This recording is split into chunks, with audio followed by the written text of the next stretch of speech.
Welcome to Refused Flank, a wargaming podcast exploring the intersection of competitive excellence and narrative storytelling potential. Hey, this is Grant back. We are going to dive into the second part of our Eldar Codex review for Warhammer 40,000 4th edition. We're jumping into the army list, so join us. Yeah, and if you want to hear all the lore stuff, we did that last week, so you can check out the previous episode. And we covered the first part of the book, talking about an overview of the army and our thoughts on the lore there. We usually take the opportunity as we transition into the army list to talk about universal rules. This was an era where they weren't really having like army-wide special rules like we've talked about, like the Imperial Guard and things like that. But they do have some distinct things, I think one of which is the fact that most of the infantry units have fleet of foot. Yep. Which is really cool. I think that that's a interesting way for them to show how mobile and maneuverable the Eldar are without just boosting their initiative further, because that only has a limited impact on the battle. And they do have a boosted initiative, and it does really matter. But this is just one other way that they can show that they're quicker without having to change the base move value or something, since this edition just uses a base. All infantry moves 6 inches. Right. And so I think that that's helpful and a really cool way to do that. But obviously after this edition, they introduced running or advance. I don't remember what they called it, but yeah, it's running in 5th edition. But that's essentially everyone got fleet of foot. So do you know what they did for Eldar at that point? In 5th, I believe fleet changes to be, so running is you roll 1d6 and you just move that much extra instead of shooting. Fleet is you roll 2 and you pick the highest. So they run faster on average, basically. That makes sense. Versus just running. Yeah, that was an easy solution, I suppose, for that. So I guess they're better, but it's like, I don't know. But yeah, no, I think fleet is a great rule and at times very consequential. There's a lot of units that are like Banshees come to mind where it's like, hey, that extra D6 inch of range might just get them in where they wouldn't have otherwise. Absolutely, yeah. And then the other units that don't have it are often justified because they've got like a 3-up save base or whatever. So lore-wise, they have heavier armor or something like that would be slowing them down. Right, so it's always heavier weapons like the Dark Reapers. Yeah. Right, yeah, like it's a trade-off or whatever. Yeah, so I really like that. I think it also is helpful. This is another thing our friend said, is that a lot of the weapons feel like they have pretty short range compared to the standard like 24-inch rapid fire weapons that a lot of people have.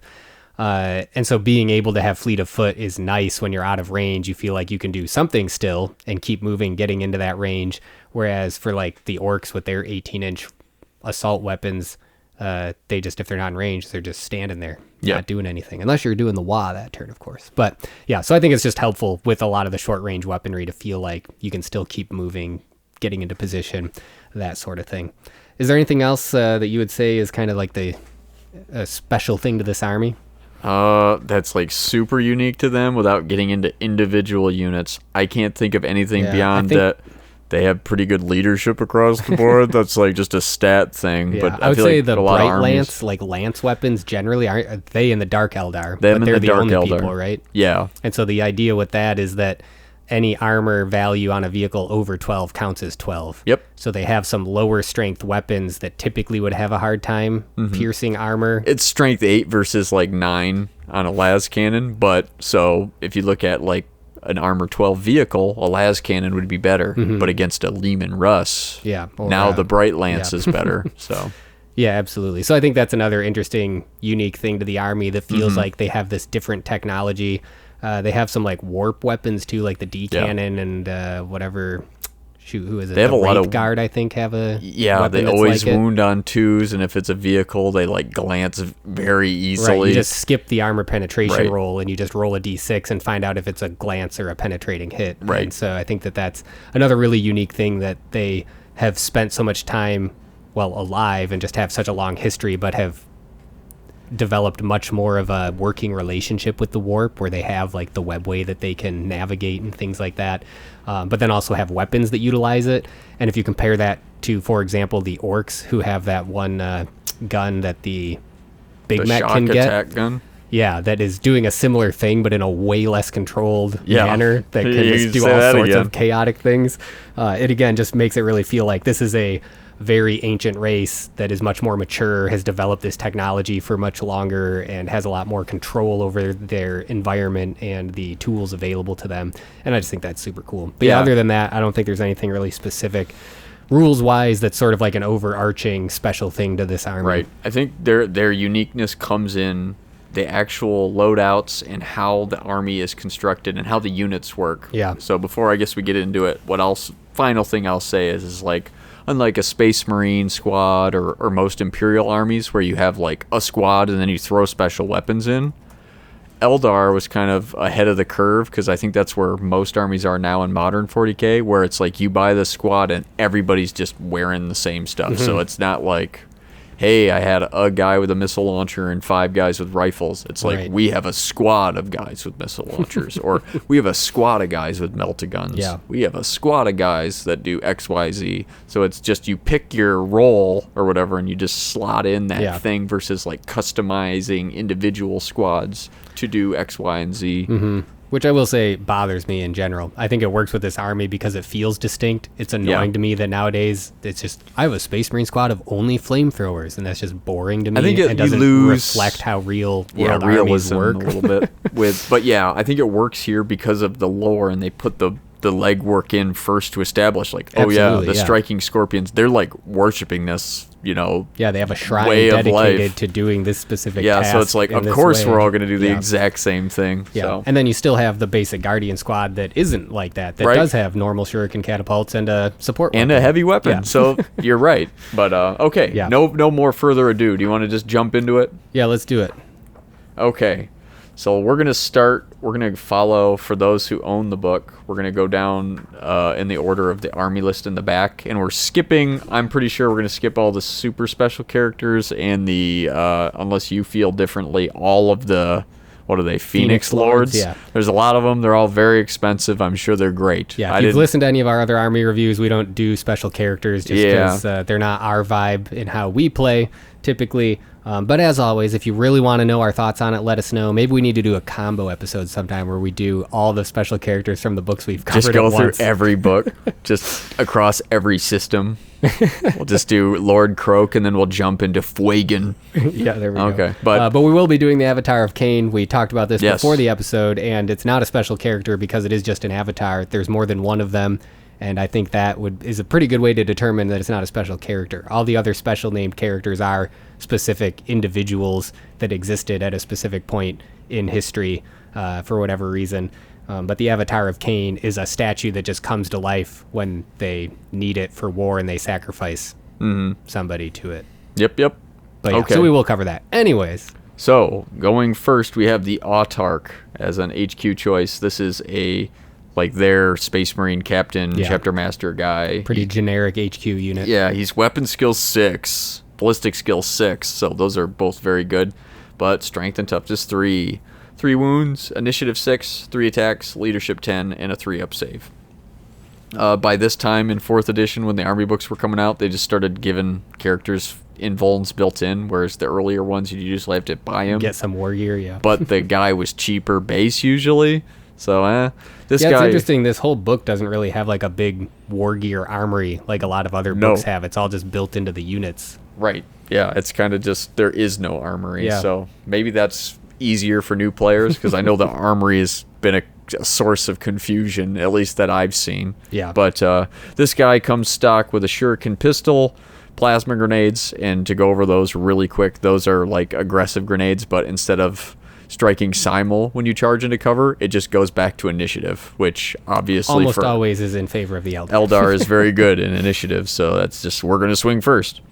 Haywire grenades, which are like anti-tank grenades, and then he's got a force shield, which is a 4-up invul. Just got it. And he's also got fleet of foot, and he's got a special ability called Master Strategist, which I believe is he gets +1 on reserve rolls, which is huge, which is as we've talked about before. Love that. That's actually low-key my favorite part about him. I think it is the reason to take him for sure. We play so many games where, like in 4th edition, reserves are in the scenario. They're just built into the scenario.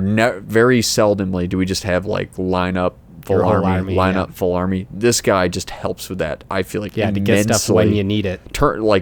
On a 3-up on turn 2, way better than a 4-up. So big deal.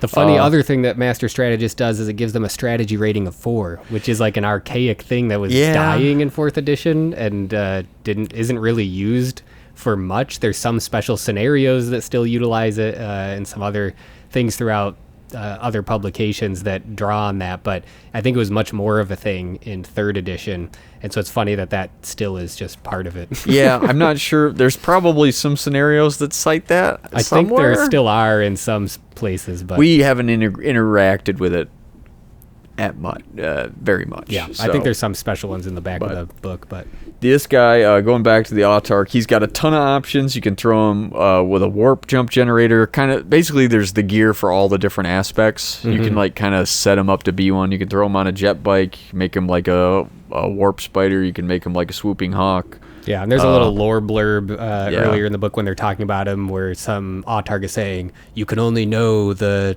swooping hawks by flying on the wings of eagles, and you can only know the blah blah blah. And so it's, and then you say no to all of them and then choose the path of the Autarch. Indeed. But basically, or he could be a banshee, and you can give him manda blasters, like he's a scorpion. So you can just build him to be any one of those things, and he's got honestly great weapon access. Yeah. You can kit him out to do almost anything you want. Yeah, you can make him, like, with BS6, you can just give him a Reaper launcher, which is the Dark Reaper missile. I mean, it's 25 points, so it's not cheap, but, like, you can just have a shooty HQ, and a lot of armies just can't give, like, an HQ a heavy weapon. Right. So that's just kind of cool that he has the option. I love him in a lot of different ways. I think he's kind of, for me, overdone by the next one that we're going to get into, because I love the next one so much. Yeah, I think the other thing, this is true of all Eldar, is that they're held back by their toughness and strength 3. Yeah. And so you see with most armies that their characters get a little bit of a boost in the strength and or toughness area. But that's just not true here for the Eldar. And so they really do rely on their speed to be able to hit first and not get hit back, and then having a good armor save and invuln save built in, like we said, in order to survive. Because 3 wounds with toughness 3 and strength 3 is not great. Yeah, you could be instant death pretty fast. He does have the built-in 4-up invulns. Yeah, that definitely helps. Not nothing, but there are ways to survive with the Autarch. But I think it's something that you just have to recognize if you're playing Eldar, is that they are fragile to a lot of other things, and especially other melee-focused armies that could be bringing much higher strength.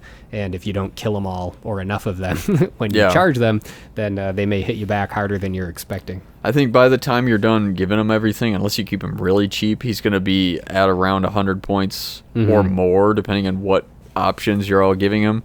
So he can get pretty expensive pretty quick. He is a pretty darn good fighter, and he's going to swing first in most combats. Yeah. Which is great. It's just, I'm not sure. I just love the next guy so much more. But he's, frankly, if you're going to have a lot of reserves, or you're going to be doing a lot of deep strike or something, maybe based on some of the Master Strategist might just make him worth taking, especially at big points levels. Yeah, you got 2 slots. You got an extra HQ slot. Why not throw him in? He's a pretty good force multiplier for reserves, and he's just a really good fighter. Weapon skill 6. He's hitting Marine characters on 3s in melee. So yeah, just put him in with some other melee unit, and there you go. Yeah. But yeah, moving on, we do have the Farseer next, which is the Psyker version of the HQ. The best Psyker in the game. Yeah, which makes sense, because again, they've been around for way longer. They've been developing these psychic powers. It's only through their psychic prowess that they're not all entirely eaten by Slaanesh yet. So yeah, it tracks. Yeah, no, he's 55 points base, but he's not going to stay that way for long. You are required to get 1 psychic power, and none of them are free. So he's minimum 20 points. Yeah, the cheapest he's going to be is 75. So no matter what, he's going to cost more than the Autarch by a little bit. He does come with a Ghost Helm, Shuriken Pistol, Witchblade, which is like a special power weapon that I think can kill a little more easily. I don't remember if it's got force weapon qualities.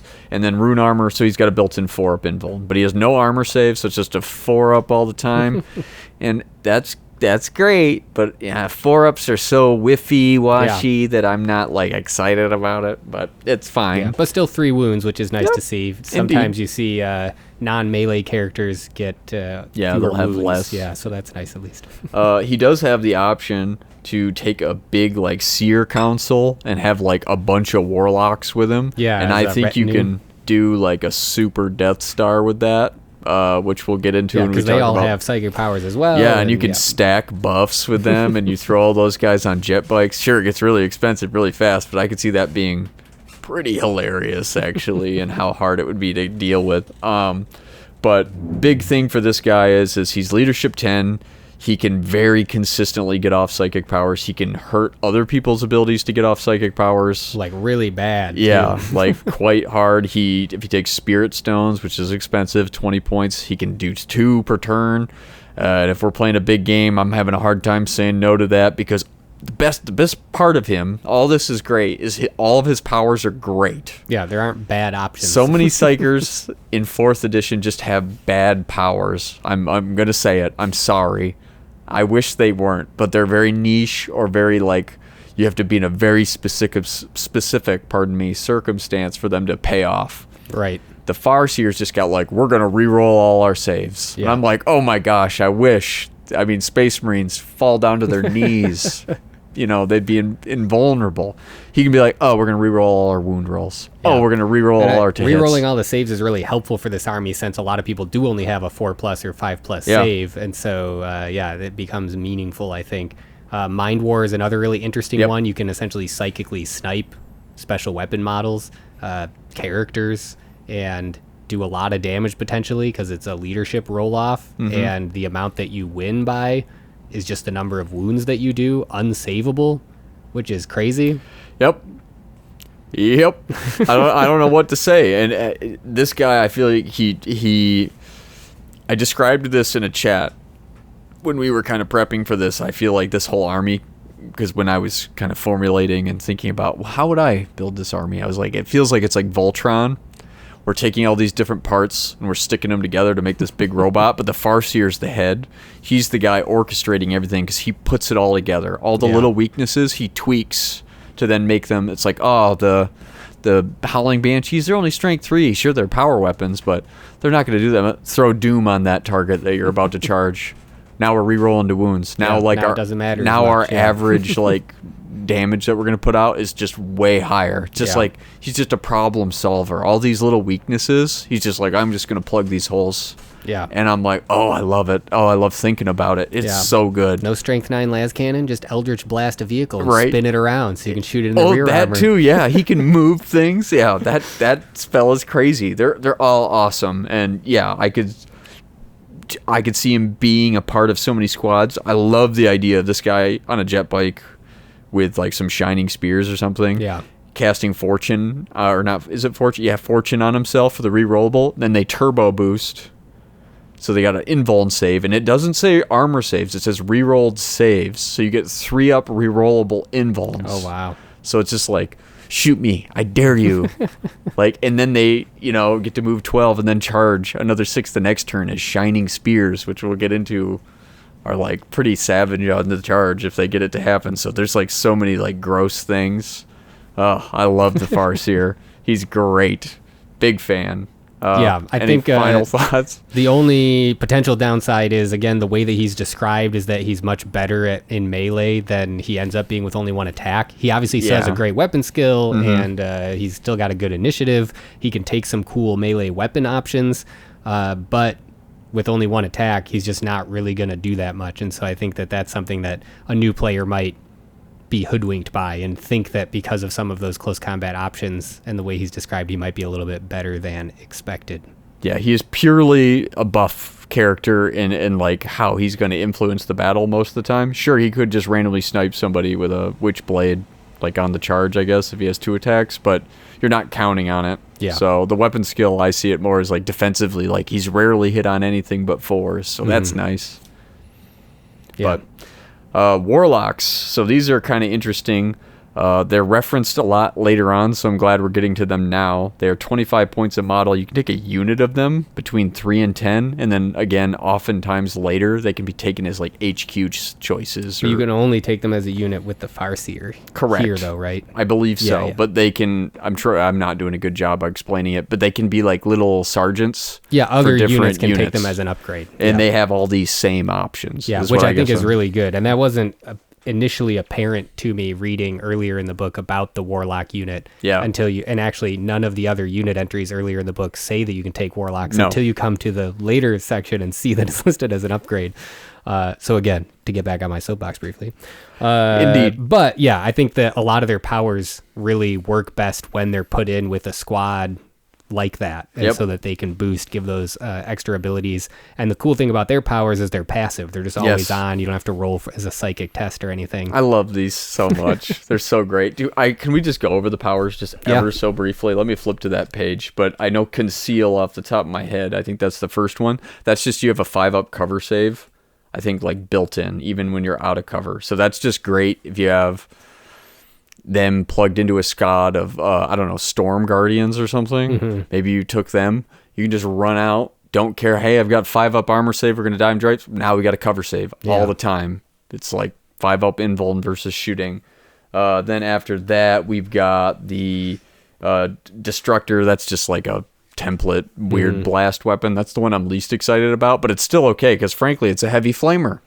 Can't complain. Exactly. Heavy flamers are good. It's still a heavy flamer, and that's the one I'm least excited about. Then there's Embolden, which is awesome on, like, again, Guardians. Maybe not the Storm ones, but that's you get to reroll failed leadership tests.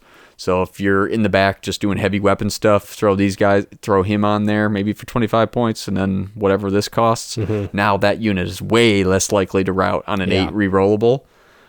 It's like having a BSB or whatever, right? And then Enhance. Ooh, love this one too. He gives +1 to weapon skill and initiative to the unit. Yeah. So it's like, again, Storm Guardians. Really going to buff a melee option. Yeah. Right. So now those Storm Guardians that were only weapon skill 3, now we're weapon skill 4, and now we're like initiative 5 or something. So now these like mooks are suddenly like actually kind of scary in melee. And you didn't pay much for them, so. Yeah, I love it. And then you think again in that weird Spirit Council thing, think about having multiple Warlocks with the Farseer, each with different abilities to where you can stack them. Yeah. So you can have on your Farseer Seer Council Doom Squad, you can have a guy, he's casting Fortune on the unit, so they're all re-rolling their saves, and they've all got invulns, right? Yeah. And then maybe they're giving cover, and then one of them's making them all better at combat, and then the other one's got a heavy flamer, and then the other one's making them re-roll all panic checks or whatever. Oh, yeah. Or you just take them all with the heavy flamer. Or you just take them all with the heavy flamer, and you have a squad of heavy flamers on jet bikes. Yeah. Oh, it gets expensive quick, but it's fun to you think have to about. Pay for those powers, and each one only gets one, but yes, it adds up. But yeah, really cool option. And again, I like that this is kind of unique. I guess maybe Grey Knights might have concentrated psyker options like that, but most other armies you can get like a psyker as an individual. You're not getting like a whole squad of psychers, which is kind of cool. No, for sure. I love all the HQs in the Eldar book. I think I guess we're not done. Sorry. I forgot about the Avatar of Cain. Let's talk about the Avatar. He's 155 points. A big monstrous creature. He's got weapon skill 10, so he's a bloodthirster. Yeah. I think that's bloodthirster stat. Maybe that's higher. I don't know if they're 9s in this, but it's high. It's the highest they can get. Ballistic skill 5, which matters, as we'll get to. Strength 6, he's punchy. Toughness 6, he's punchy. Wounds 4. Also, again, toughness 6 means he'll never be instant death. So 4 wounds, you got to take him out the old-fashioned way. Yeah. Initiative 6, 4 attacks, leadership 10, and a 3-up armor save. Ugh. Then he's got demon rules, so he's got a 4-up invuln all the time. He's fearless because of course. But he only has that part of it. The good thing about being a demon. Yeah. He doesn't have like instability. Yeah. He's fearless as he should be. He's got molten body, which means is he's invulnerable to flame and melta. Yeah, which is actually kind of a big deal. Potentially, because that would take down the toughness. Yeah, so he's just like, He's got inspiring, which is I think a 12-inch bubble of fearless around him. okay. How could we lose if the Avatar? I mean, is why here? not? And then, of course, he's a monstrous creature, which means he's ignoring armor saves when he's in melee. Yeah. And 2d6 pen against vehicles, so that we're talking like he's threatening land raiders. Yeah. And his weapon that oh yeah, he's got is ranged like attack. Yeah, I'm trying to remember exactly The Wailing what the stats Doom. are. Yeah, I was initially surprised that the Wailing Doom, because it describes it, it morphs into whatever it needs to be, and it can be a big axe, or it can be a fire-breathing spear, or whatever kind of thing. Yep. Didn't have any bonuses for melee, and I was like, well, it's describing as this like big old melee weapon. Why does it only have a ranged stat line? But then I realized, monstrous creature makes it essentially a power weapon, so I don't need to read. Yeah, he's basically a power weapon wielder already. But yeah, I forgot. Yeah, it's range 12 inches, strength 8, AP 1, assault 1, melta. So yeah, he can just kill all sorts of stuff. If he can't get to the tank quite, he could still blow it up anyway. But he's pretty hilarious. I think he's good. Yeah, and he's got some interesting lore things. So I mean, we won't go into all the stuff about how the god Cain, whatever, that all happened, blah blah blah. But to get him to wake up, they have to sacrifice some chosen person by the Farseer, the young king, I think they call him, and then he has to be sacrificed. And then all the craft worlds and Exodite worlds have a statue in the Shrine of Cain deep within the craft world, and it will turn molten and wake up and come alive. But this is another one of those things that I just think is funny because it sounds cool when you just say that, but then you think about it says like every time he gets up, like they hear screaming, and then he blasts the doors off the hinges. They just have to rebuild and then the just temple. imagine like the guy afterwards, like, well, we got to put the doors back on the shrine again, and then like the long walk out of the deep bowels of the craft world of like this big cataclysmic arising of the Avatar of Cain, and then he just has to like slowly walk all the way out. If the statue doesn't die in battle, does he walk back to the temple and then like I hope so. cool off? Yeah. It's like, okay, I'm done. Gotta hop in a cold plunge. Yeah, but no, I think he's really good and beautiful model too. I even like the old one from this time period. Yeah, it's way tinier than the new one. I think it would be a really tough one to paint to Yeah. really get that feeling of that like inner fire kind of thing. I've never seen. I had a Balrog when I was a kid, and I did not succeed at painting that.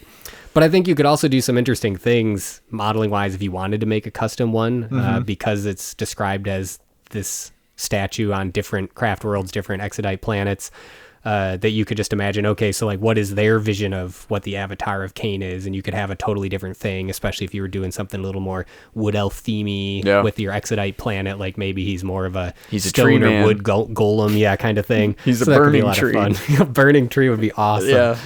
I think that this army didn't strike me as having as many modeling opportunities as some other armies, because it all feels a little bit like cut and dry of like, this is what it is, and it's this shiny, pristine version of it. But there was a few, and I think this was one of them, where there's some lore reasons you could dream up a different thing if you didn't like the model or it didn't feel like it fit the vibe you were going for. For sure. Yeah, and I think he's super fairly costed. He's expensive, no doubt, but you get a lot of power, and he's going to attract fire, so... I like all the HQ choices for different reasons. I think they did a great job. Yeah, and again, they fill different roles, but they're all worth taking. So. Yeah, actually makes it an interesting choice. Hooray! Love that. Okay, then going into the elites. So we've got the first of the melee fighter guys. We got the striking scorpions. Yeah, I just want to first off say that they get the medal for the dumbest name in the book, the Mandablaster, which is just so silly to me. I guess I didn't think about it. Mandible Laster. Yeah. Yeah. Mandible Laster. Yeah.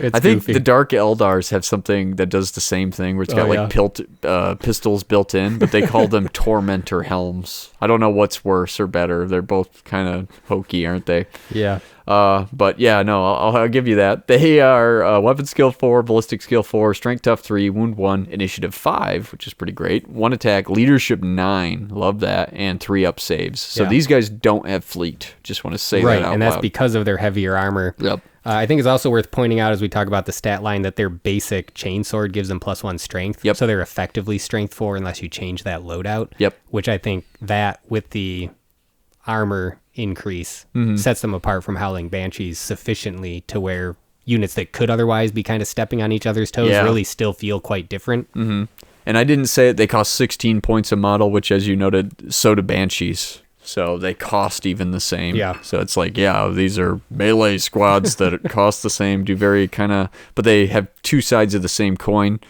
And just as we go through these aspect warriors, I just want to say there's the base stat line, and then there's an Exarch one, which is almost always better in several ways. So you have the base guys, and you have 5 to 10. They have the pistol, the Scorpion Chainsword you mentioned, Manda Blasters, and that's basically they get +1 attack because it's like their pistol is built into their head. Because I think the idea is the Scorpion Chainsword is maybe two-handed. That's why it's +1 strength. It's hard to tell. Because it was extra sharp. It's just extra sharp. I don't know. But they have more attacks. And then, again, plasma grenades built in. Just want to highlight that, which is excellent with Initiative 5. You can upgrade one to an Exarch for 12 points. And, again, going through all these Exarchs, once you buy one, there's specific gear you can give him or her. And then there's powers you can buy them as well that kind of affect the whole unit. Which is another way that I think they used some interesting design space to make all of these aspect squads feel very different. Yeah. Is through those Exarch powers. And there's most other armies don't have that version of this, where the uniqueness of the squad comes from a power that the sergeant has. So I think it's cool. Quickly, the Scorpion Chainsword is a one-handed weapon. Oh, it's that has one-handed. +1 strength, and I think it is described up in the top here as being because it's like a monofilament blade or whatever. Okay. And then the Manda Blaster is a laser weapon built into, it just says they're short-ranged laser weapons. Oh yeah, built into either side of the helmet. So does that mean then that they have 3 attacks per guy? Yeah. Okay. I think that's the whole point, is they get that extra +1 attack from the Manda Blaster. That's freaking awesome. Holy cow, I love these guys. Okay. So they're like assault marines, but with just more attacks, but I guess slower. Okay. And only tough 3. And only tough 3. Well, they have strength 4, but yeah. Only tough 3, though. Definitely not nothing. Okay, but going into the Exarch. So when you buy the Exarch, he gets a weapon skill and ballistic skill 5, initiative 6, 2 attack space. So he's just a better fighter, especially weapon skill 5. Actually, kind of nutty. And then he can buy a Scorpion's Claw. And this is like a special melee weapon, and it can be used as a power fist and a shuriken catapult in the same turn. In the same turn, yeah. Yes. Which a lot of those combo things you can't pick do. one. Yeah. So that's an assault weapon. So it's only 12-inch range, but hey, you can shoot and then run in, and he's ballistic skill 5, so he's hitting on 2s. Yeah. And power fists, hey, strength 6 power fist, I'm not upset. Or you can give him chain sabers, which is like 2 smaller Scorpion Chainsword, so I believe he would lose the +1 strength here, but essentially he gains +1 attack, and he can reroll all failed to wound and to hit rolls. So on a guy that's pretty much going to hit every non-character on 3s, I mean, he's not going to miss, and he's got a lot of attacks, especially on the charge. Wounds, you don't, again, mind as much that you're only strength 3. So So that seems pretty good too. Yeah. And then the Biting Blade. This one's kind of weird. So this one is... it's like a bigger two-handed close combat weapon. You get +1 strength, so strength 4. But then each hit you score after the first gives you +1 strength. Yeah. So to make that make sense, let's pretend he has 3 attacks. If he hits with all 3, he's going to be strength 6. 4 base because he's a weapon, and then +1 for each hit after the first is how I read that. The example here says, for instance, an Exarch who hits 3 times will strike at strength 7. Well, then I'm a Zaboomafoo. No, I think you're right. With the Biting Blade adds a further... Oh, not for further hits, but just adds a further +1 strength. Yeah, so it is each hit. I misspoke then. So strength 7 with 3 hits. So if you hit it all, it's +2. So I guess more likely to wound, but you lose attacks. That's the one I'm least a fan of. Yeah, it'd be really good for other really high toughness things. So maybe if we're going up against like Tyranids or something. Other monstrous creatures, another Avatar of Cain. Yeah, I guess for Wraith me, Lords. and you will keep your initiative stats, so that's good. But for me, if I'm doing that at that point, I just want the claw, and I'm just power fisting people. But then you're swinging last, so And then he can buy powers. He can get Shadow Strike. This is really cool. Basically, you can give the squad Infiltrate. I love this. And then you can give them Stalker, which is move through cover. Yeah, I think both of those are really helpful to mitigate the lack of fleet, because it helps them close with the enemy much quicker. For sure. Than they would otherwise be able to compared to the Banshees with fleet. Yeah, and so those together too, that's 25 points. And they also, as a squad, have the option to take a Wave Serpent, which we'll get to. That's their transport. Yeah. So for me, it's like, are you putting them in a transport? No? Okay. Let's make give him 'em those infiltrate. rules, yeah. So, Yeah, love and 'em. it's also worth pointing out that those Exarch powers are not like Warlock powers. You can take all of them if you want. You just got to pay for them. So. Yep. Also worth pointing out that all of the aspect warrior types have the same basic stat line, which I think is interesting because that just further emphasizes the differences are based on their war gear and their training to use that war gear. And then again, the Exarch powers, rather than it being like, well, these guys are better at shooting, so we'll boost their ballistic skill. Sure. And so I think that helps widen the feel of the design space that can otherwise feel pretty limited with the stat lines in Warhammer, where there's only so many stats you can have, and there's not a lot of difference that you can really play with there. So I think this further just makes them feel like they are just a different entity than just, well, they just have a better ballistic skill. Right. They're just more accurate. Yeah. Okay. Moving right along, we have another 16-point model unit. These are the Fire Dragons. So, as you just said, same exact stat line. The main difference here is they have a 4-up armor save, and thus they have fleet. Yeah. So, and then, again, going to equipment, they have fusion guns. Those are Melta. They are Melta by any other name, and they have Melta bombs built in. So if you like to Melta, these are the Melta. Yeah, so these are obviously an anti-tank type squad or anti-terminator, potentially, but very short range, as most Melta weaponry is. So I think these guys you would definitely want to put in a Wave Serpent so that you could get them upfield much quicker. I agree. Or around behind an enemy tank, etc. And all of the vehicles, the Wave Serpent included, are fast skimmers, so you have pretty good options or opportunities to do that, and we'll talk about the rules with that when we get there, but they can be pretty survivable in a Wave Serpent, so I think that can be a good option. Yeah, no, I think because of their range, I guess it's not required. Nothing's ever required. But fleet helps them. Fleet helps. And if there's enough terrain that you can kind of bounce, stay out of sight. I find, though, because unless maybe your opponent doesn't think they're going to get there, / they don't know what they do, because they are a squad full of Melta guns, they're going to attract fire. Yeah. And with the 4-up save, unless they're in cover, they will die against like heavy bolters, autocannons. Doesn't need to be like plasma guns to take them out quickly. For the Exarch, when you upgrade him, he can get a fire pike as a weapon potentially. This is basically a Melta gun with 18-inch range. Yeah, so a little upgrade there. I kind of dig that a lot. I don't know. If he's going to just do what the squad's doing, but a little better, it's why just not? further. So he's just got a little bit more engagement range. Yeah. And he's BS5, as we talked about with the Exarchs. So he's only missing on a 2. So he's just a really accurate, longer range Melta. And thus his half range for the Melta is 9 inches too. Right. So he's more likely to get the 2d6 pen. Or for free, you can just swap out his normal fusion gun. I think this is a free change. You can give him the Dragon's Breath Flamer, which is a heavy flamer, but Assault 1. So you can run around and still heavy flame people. So, hey. Yeah, could be cool. I think it's probably going to come down to what army you're facing and making that decision if you can, if that's how you're building your army lists. But obviously that's going to be better against a horde army, whereas something with tougher or more vehicles, fire pike's probably a better choice. For me, if I'm going blind, I like the fire pike. But again, that costs. Yeah, I think it just doubles down on what the whole unit's doing, so it makes sense to do that. For sure. And then the powers you can pick from are, you can give them tank hunters, which is, hey, we just talked about doubling down. Well, we're just going to kill the tanks even more. This is +1 to pen. So this is like now my Melta is strength 9 Melta. So, hey, why not? And then, or you can give him crack shot. This is a fun power because it just affects him. It's not like the squad. It's just the Exarch is so accurate. And so he just rerolls wounds.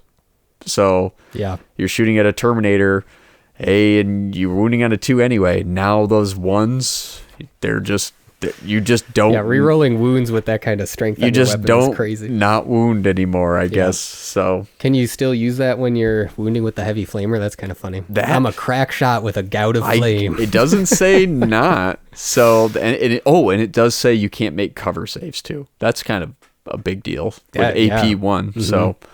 That's not nothing, and I think you're right. I think it would work with the heavy flamer, so that's actually adorable. Can you imagine crack shot heavy flamer? He just places the flames perfectly. But also worth noting too, because some of these Exarchs get better armor. He's got a 3-up, so when you upgrade him, but he doesn't lose fleet. Just want to note that. I think all of the Exarchs have that. Yeah, I think you're right. Yeah. But I think they're a great squad. I think they're great. They do what they say on the tin. Yeah, they're basically just like orange dire Avengers. Yeah, kinda, and Melta. Yes. So next up, we have the Wraith Guard, which is a departure from the norm here, and kind of interesting that it interrupts the normal flow of the kind of normal aspect warriors here in the list. But this is the first unit that, again, is imbued with the souls of dead Eldar from the Spirit Stones. And yeah, like I said before, I think it's just kind of a cool, totally different unit type that's sort of like these AI robots, but the AI is just dead Eldar. And so that's fun. They're Wraith and they have cool robots. they function so differently from everything, their weapons even, and their stat they're much line slower, more ponderous kind of a thing. Like we said, they have the Wraith Sight special rule, which means that they need that psyker nearby in order to keep them going. I think it's within 6 inches. Otherwise they have to roll in on a 1. They just do nothing for the whole turn, because they're like rough, not seeing like reality. They're a little distorted or whatever. They're feeling a little more dead rather than a little less dead at the moment. That one's really tough. I feel like anytime there's a rule that just makes a unit do literally nothing, that can create feel bad moments. So would it almost be nice if it was something more like they only hit on 6s, but they'll fight back if they are attacked in combat or something like that, or they can move forward just D6 inches or something like that. But the fact, for me, it makes it, I give it an okay pass because they can just take a warlock. That's true. That is an upgrade, and then you just override that immediately. So you just override it. So you have to pay this tax or whatever to ignore it. But then that can make it interesting to, if this unit gets in melee, maybe somebody's trying to get to the warlock to kill him to focus then or whatever. So or certain units can. It's very rare, but there are certain spells or psychic powers that let you snipe certain rules that you can take out specific models. I'm thinking of the Vindicare Assassin. Yeah, very select few models, but they exist, and that adds a little bit of fun there. I could see being interesting. Absolutely. So the fact that they can kind of buy their way out of the problem. And I mean, if you're upgrading some of your other squads with warlocks as well, them just being nearby, they don't have to be in the squad. Indeed. So that can help also. Yeah, and they you can have a squad of 3 to 10, and they're 35 points each, so they're a little cheaper than Terminators. And I just want to go over their stat line because it's quite different. Weapon skill 4, ballistic skill 4, strength 5. Don't see that really anywhere in this book except here. Toughness 6. What? Toughness 6. So they are tough, super tough. 1 wound though. Initiative 4. So despite being dead, they're quite swift. Yeah, they're slow for Eldar, but they're still pretty quick. 1 attack, leadership 10, and they do have the fearless special rule, and then a 3-up armor save. So pretty darn tanky, like quite difficult for small arms fire.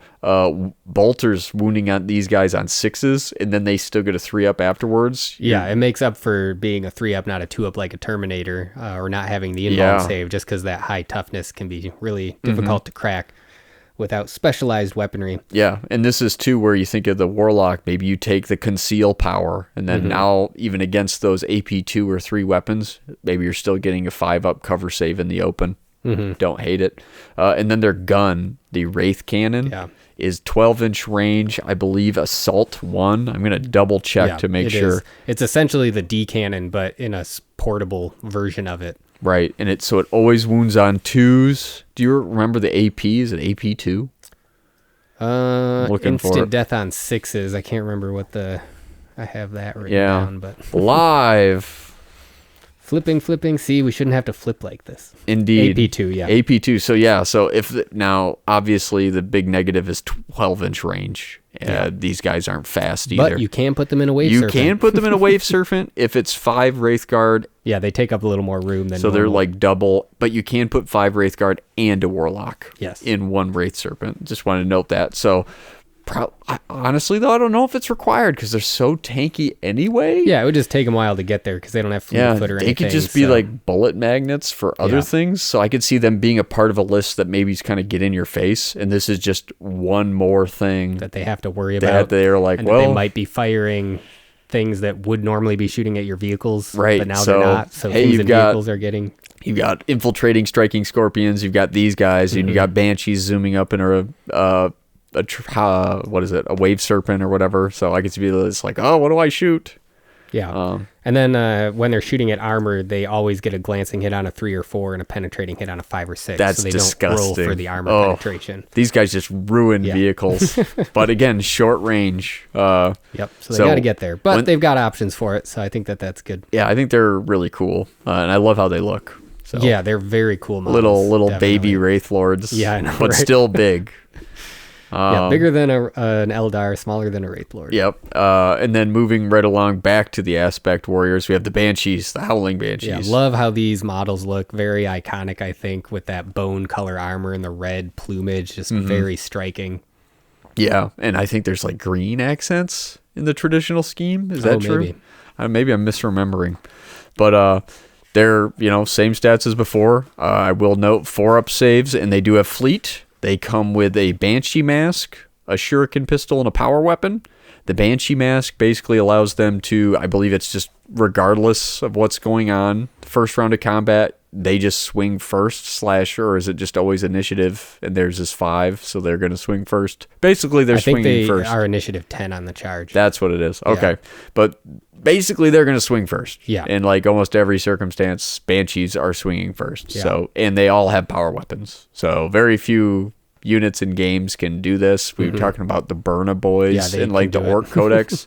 They can do it, but that's pretty rare, right? Yeah. So like that stands out. These can really cut through power armor, which we've talked about before, is sometimes that sort of like golden ticket that everyone's looking for is how do I kill the power armor? Right. This is a way. This is a way because they all just ignore it. Yeah. So Terminators obviously, are strength scared. 3 is tough because a lot of Space Marines, for example, are toughness 4, so that can be difficult, but that's where maybe you're bringing in the Warlock that has the Farseer power that's the reroll wounds. Farseer with Doom, I feel like, is really good wombo combo with the Banshees. Yeah. I think if you do the math, I did it at one point, but I've forgotten it, so I apologize, but if you just like math that out, the difference between charging into a toughness 4 like a Marine, it's actually pretty significant, just that reroll on needing 5s. And again, because you're ignoring all their armor saves. That's all you need. That's really all you're banking on. It really does make a big difference. And because you're swinging first, everyone you kill extras, fewer attacks you're taking back. Yeah.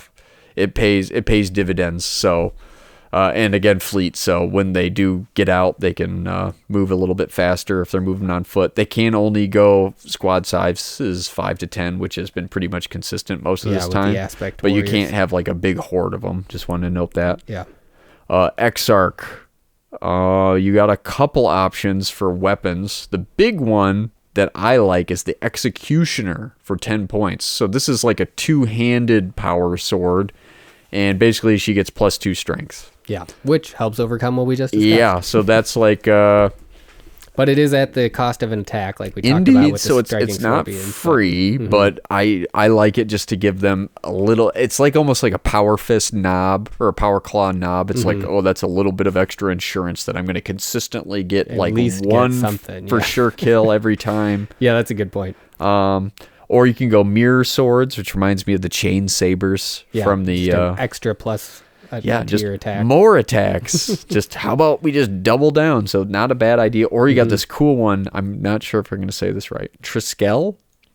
Triskel? Is that how you say it? Triskel. I like it. And this is like some kind of spear thing, I assume. But basically, maybe it's like an actual thing. That I'm not sure. Something, but they throw it. It's got a ranged attack. It's strength 3, AP 2, assault 3. She gets 3 shots with this bad boy. And again, she's an Exarch, so she's BS 5, so she's accurate with it. And you can nuke people from 12 inches out, and it's an assault weapon, so you can charge them afterwards. Is it like a shuriken? It's just a symbol. So it's like this kind of swirly triangle shape. Okay, he looked up a picture of one, so you guys can do it at home. Yeah. But it looks like must be some kind of like shuriken or something, because they have shuriken catapults, so some kind of ninja star maybe. Exactly. But it looks cool. I'm not sure that's my first choice, but it doesn't seem bad either. So 3 attacks, 3 shots, and then you still get to charge at AP2. Yeah, this is another one of those examples of just some weird weapon options that they have. Yeah, because it's so rare to see strength 3 AP2. Yeah, that's just a bizarre combination of strength and AP. It won't hurt a lot, but when it does, they're dead. I do. There's a hilarious lore snippet above their description earlier in the book that is about how the daughters of Moray Heg, who the Howling Banshees worship, were just following Kane around screaming at him to get him to do something. It's just hilarious to imagine. The ultimate naggers. Yeah, he's like, ah! Yeah. Very strange. Indeed. And then the Exarch can also take 2 powers. She can take a War Shout. This is like at the start of the combat round, they make the opponent take a leadership test, and if they fail, I believe they count as weapon skill 1. Yeah. So if that happens, that's great. I don't know how often that's going to happen, but it's true. But I think it depends on who you're up against, that sort of thing. But it could mean that they're just that much more survivable. Which again, with a toughness 3 army, is just anything you can do to try to survive those hits back is huge. Yeah, going from most likely being hit on 4s to now they hit you on 5s and you're definitely hitting them on 3s. Yeah, it seems good to me. You're probably winning that fight. Or you can give them, in addition to the War Shout, you can make them acrobatic, as if they weren't acrobatic enough, and that gives them counter attack special rule, which is a rule that is, I think, often misunderstood. So just want to go over that briefly. That's a universal special rule in 4th edition, and it's basically if you get charged, your units can then actually respond and move into base so you to get base. More of your models able to attack than you might normally be able to if they charge you at a weird angle or something. Exactly. So that's like a very niche thing. It could matter in certain circumstances, but it's never something I'm like, oh, well, we definitely need that. Because I think some people are like, oh, yeah, I count as charging when they charge me. I'm like, no, it's not quite that. It's a little different. That would be way better. Yeah, it would be. Wouldn't be worth only 5 points if that were the case. Indeed. But I think they're pretty good. They I think need a transport as well because maybe they just want to get close. They don't have much else to do. Yeah, it's like the fire dragons. I feel like where they have a reputation. You look at the fire dragon, they're a unit full of Melta. It's like, well, I have to shoot that. I can't let that get to me, so I have to put it in the transport. Banshees, it's a unit of all power weapons. Yeah, I can't let that get to me, or I need to have my own super death squad to fight it or whatever. So it's just like they're a bullet magnet because they have this reputation. So unless you're taking it against somebody who has no idea what the Banshees are going to do, I feel like the transport really helps them. And as you noted, it's a fast skimmer, which we'll get into. So it can zoom up 24 inches turn 1 just to get over there. Yeah, and then dump them out. And it's only going to live that turn, but yeah, it's only going to live that 1 round. So yeah, absolutely. And there's ways that it certainly can, which we'll talk about. Yeah, and I think also to that end, I think we mentioned this in the Imperial Guard episode, but theoretically, you don't need to tell your opponent what's in a transport. That's true. And so that can really help because they just see, oh, there's a wave serpent. Is there something in it? I don't know. Right. And what if there's 3 wave serpents? Right. Well, and that's where it's much better is you don't know what's in what. Even if you know what else is in their army, you don't know which one has the Howling Banshees. And I think that adds some interesting strategic fog of war to the game that isn't always there. The way we play, we pretty much just always tell everybody everything about our army. Yeah, we're just like, we're so proud. We're like, this is what I've got. I want to tell you everything about it. Yeah, and I think enough of us are still learning that it's just helpful to make sure there's no gotcha moments. Indeed. I think you definitely want to wait until you have a group that's kind of on the same level and you've all mastered the basics. Before and then you can start pushing into those things. But, I agree. Yeah. Next up, we have the Harlequin Troop.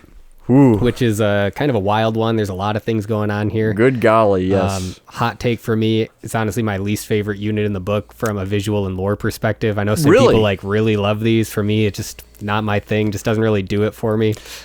I'm not a big into the jester thing, but I think they would be fun to paint. I think I'm a sucker for silly, stupid skull imagery, so I love the Death Jester. Yeah. The Death Jester is my guy. I love him so much, but the rank and file, like, actual mooks, less impressed, but gosh, do I love the Death Jester model. He looks great. I love the art. And I do recognize that their lore of them, like they're enacting this sort of like sacred play or ritual thing that has this spiritual, psychic significance, etc., to their mythology and that sort of a thing. And so that makes sense within the army and it's kind of cool, but to me, I've just never vibed with the aesthetic of it, I suppose. Yeah, that's totally fair. Ignoring the aesthetic, which is, I think, fair to say divisive, they are conceptually, in terms of rules, a hyper elite close combat squad. Yeah. They are terrifying. They're 18 points a model, so more than your striking scorpions or banshees. Mm-hmm. But what are you getting for those 2 extra points, and what are you losing? So they're weapon skill 5 on their mooks. That's just nuts. Yep. They're Initiative 6. Initiative 6, so the Exarch level initiative. They have 2 attacks base, all leadership 9, which is great, and of course strength toughness 3, 1 wound. But they also still just have BS 4. They come with a shuriken pistol, which is the standard strength 4 AP 5. It's basically a bolt pistol. Close combat weapon. They have flip belts and a hollow suit. The hollow suit is because they don't have armor. They just have a 5-up invuln all the time. So cool. They don't really care about most cover in 4th edition, which I think is liberating. I like that. And then the flip belts allows them to ignore difficult terrain, which... super helpful for when you're just trying to get to grips with the enemy, but you want to take advantage of some cover as and you they're go. Definitely fleeting. These guys, I want to note, they can't take no transport for these guys, so they're hoofing it. So they kind of have to have stuff like the flip belt. Yeah. And then they've got a bajillion other special rules. There's the Dance of Death, which is they gain...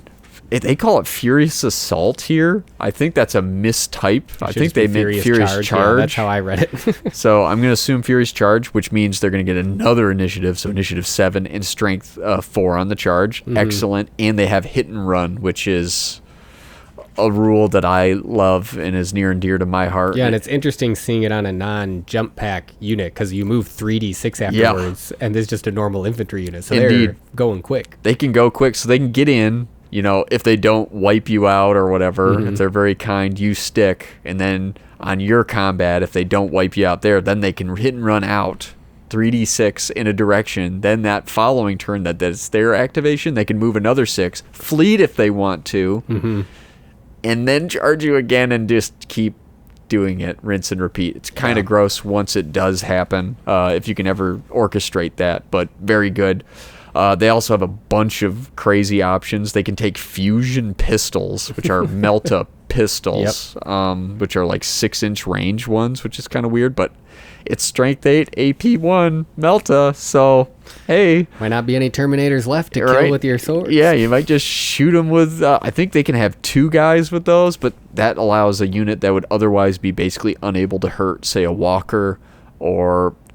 transports basically. Now they can, now I'm actually genuinely terrified. And it is interesting that they don't have power swords. So these are normal close combat weapons, so those do give them a little more punch. They can buy the Harlequin's Kiss, which is a special weapon, and you can pay 4 points per model to give that to any of them. I was thinking that was just on the character.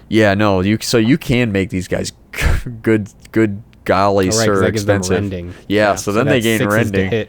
6s to hit. Just auto kill. Auto wound and ignore armor. So it's just like now, if you give them the Harlequin's Kiss. And with 2 attacks base, so 4 on the charge.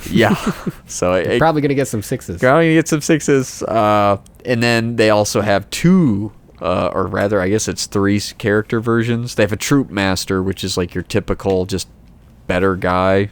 And he's got 3 attack space. I just want to say that. Also, leadership 10. Wow. That's excellent. Or you can take the Death Jester, which I love. Again, I'm going to talk about the Death Jester. He's basically a heavy support guy just randomly there. He can only have 1, but he's got a Shrieker Cannon, which is range 24 inches, strength 6. Key strength, wounding Marines on 2s, AP 5, but assault 3, so he can move and shoot, because of course, and it's got pinning. This unit. Why not? And then even more important, I think, is the Shadow Seer. I think you have to take one. So he comes with hallucinogen grenades, which makes the entire squad count as having plasma grenades. So, now they always hit first. And then most importantly, I keep saying that, they have the Veil of Tears, which is like, basically the whole unit is like permanently in night fighting, but worse. 2d6 times 2 is how far away they can be seen. Yes, so basically now that you're hoofing it, they're not going to shoot at you turn 1. They might shoot at you turn 2, maybe. If they roll do 6s. Like very high. And then like turn 3 is when they can maybe have a unit or two start to think if you about haven't shooting already you. reached them and killed them. Indeed. So it's the Shadow Seer, I think, takes them over the top. Now, all these things cost points. The Shadow Seer is 30 points to upgrade a guy to. You know, the Death Jester is another 10. So this quickly gets expensive, but this is like a Death Star to me. As you just build a bear Death Star. Yeah, but it's nice that with the Shadow, what's this? Shadow Seer. Seer, that's what it is. It's not just giving them resilience, they just literally can't get shot. So Right. that really helps with, again, this is the same kind of thing where your opponent would go, they can't get to my lines, but there's also nothing they can do about it. Yeah, very. They just can't see them. A little, probably terrifying to see Yeah. on the other side, but hopefully you can take solace in the fact that a quarter of their force is hopefully in 10 models. I don't know. We'll see. Yeah, that's true. Any final thoughts on them? No. Okay, now we're going to move on to the dedicated transport for this army, because that's what comes next. The Wave Serpent, the venerated Wave Serpent. This is an excellent transport. Yeah. Not cheap. It is 90 points. It is expensive. 90 points base, and you're going to have to buy a weapon for it. Mm-hmm. So it's armor front 12, side 12. Already, wow. Better Pretty than solid. basically every Imperial transport. Yep. Rear armor is still 10, and BS is 3. So it's not super Guardian's accurate. piloting it, apparently. Indeed. It is a skimmer, so it has all those rules where it can like go over impassable and stuff like that. It's a tank still, and then it's fast, so it can move up to 24 inches if it wants. And it's got a lot of weapon options. You can give it shuriken cannons, twin-linked scatter lasers, twin-linked Eldar missile launcher, star cannons, or a twin-linked bright lance. Those are all various costs. And then it has a special rule called the energy field. That is, wow. Yeah, this is what makes them very hard to kill. Yeah, so that means every weapon that counts as over strength 8 no longer does. It counts as 8 maximum. So then you think, okay, they're armor 12 on the front and sides. So basically nothing in the game will pen you on Better than a 5. better than a 5. So only 33% of hits are going to be able to pen you from like an actually strong thing. And then I believe it also, does it negate the Melta bonus? It does. All ranged attacks never roll more than +1 d6 for their armor penetration. So yeah, it turns off the Melta special rule, so you can't do the pop and drop as effectively. It could work, but it nullifies a lot of anti-tank strategies inherently. It does say attacks in close combat or from the rear are not affected. Oh, really? So if That's you get them good in the to rear, know. then you can still get your full Okay. Melta. I don't think I saw that, so I'm glad you highlighted the rear. So it has an Achilles rear in this case. Especially because that's where the hatch is. So you got to spin it around to let people out That's if you want to true. put them near the enemy. Good point. And you can upgrade the twin-linked shuriken catapults to another shuriken cannon, etc. And then you can give it some vehicle upgrades. I'm going to spend a little bit of time to go into these because I think later on with some of the other vehicles, they have even bigger implications. So they can have vectored engines for 20 points. What this will do is normally if a skimmer moves over 6 inches, this affects how they can be penned in 4th edition. This is unique to 4th, kind of notoriously. Basically, they can't be penned. Any pen is a glance now because they're moving so fast or Hard to whatever. hit, yeah. But the counter to that is supposed to be, well, if they get an immobilized result, now they crash, so immobilized results turn into destroyed, right? Makes sense because they get immobilized and then they careen into the ground. Love it. Makes sense thematically. The problem is now you have vectored engines, which just, if that happens, it's like the engines like fire, slow it down, and it just lands. So it doesn't die. So the squad so if you inside. had stuff inside, it's not as catastrophic. Yep, or you could do star engines. This is the one I'm not as enthused by. This lets you move an extra 12 inches. So if you want to move 36 inches turn 1, you could do that for 15 points. Fine. I don't know. Maybe it's really good. I feel like 24 is enough most of the time.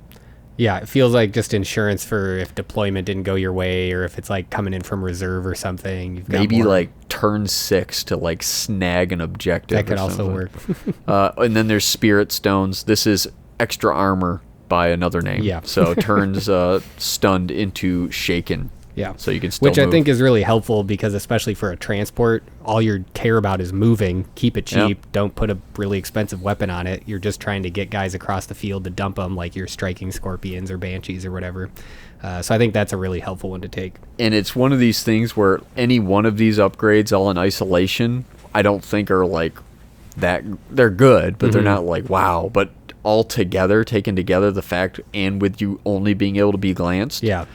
If you're only getting glanced and then you have spirit stones, 1 and 2 on the glance table is shaken. A 3 is stunned. So now half of the glance table is just shaken. Yeah. So it's just very, very difficult to deal with. You basically have to get a 6 on the pen or on the glance table to kill this thing, like with any sort of reliability. If it's got vectored engines and spirit stones. Yeah. So it just very good potentially, and that's not counting the energy shield, which is already making it harder to do. So harder to get that glance. It is expensive though, and if you give it a lot of the powerful weapons, which are only at BS3, it does get increasingly more and more expensive, especially after you add all those upgrades on. So yeah, and it can't take the hollow field, which is Correct. the other thing that Thank is a God. very powerful defensive tool. which we'll get into later. But yes, this cannot take the. If it could, this would probably be this would be the most difficult vehicle to kill in the game. This might be harder to kill statistically than like a Necron monolith or something. That'd be something. Yeah. But any further thoughts on the Wave Serpent? No, I think it's like we've said, a great option. It looks cool. It's very themey for that, and I think because so many of these squads have options for dedicated transports, because we'll get into it, but the Guardian Jet Bike squad is a troops choice. Like, you could take a very mobile force with this army list, which I think is really cool. Yeah, no, and I can see in small points games, this could be like your heavy support. You can give it a Twin Link Bright Lance. This could be like your anti-tank kind of thing if you want it to be. Yeah, that's also just going to drop some Howling Banshees. That's also going to drop Howling Banshees, and then late game, it's just a fire support platform. So it does it all. Love it. Okay, troops. Here we go. You ready? Yeah, I just wanted to double check one thing. Sorry, yes. There was... No, okay, that was something else I was just double checking that none of the weapon options on the Wave Serpent limited its transport capacity. I don't believe so. No. So yeah, some of the ones that stood out, I think the Star Cannon is like Strength 6 AP2, and it's Twin Link, so that's kind of scary. Yeah. That's a anti-Terminator gun. Just plink them off. Yeah, so there's some cool options. I also like just shuriken cannons. Keep it cheap. Yeah, you're just moving up with guys. Just shoot little guns. Okay. But yeah, into troops. We start with the Dire Avengers. These are the more elite troop option because they are technically aspect warriors. So they are still the professional soldier version of Guardians. And they have that basic aspect warrior stat line that we've been talking about with everybody else. But they're another example of having just the 4-up save with Fleet of Foot. Yes. And they can, again, 5 to 10.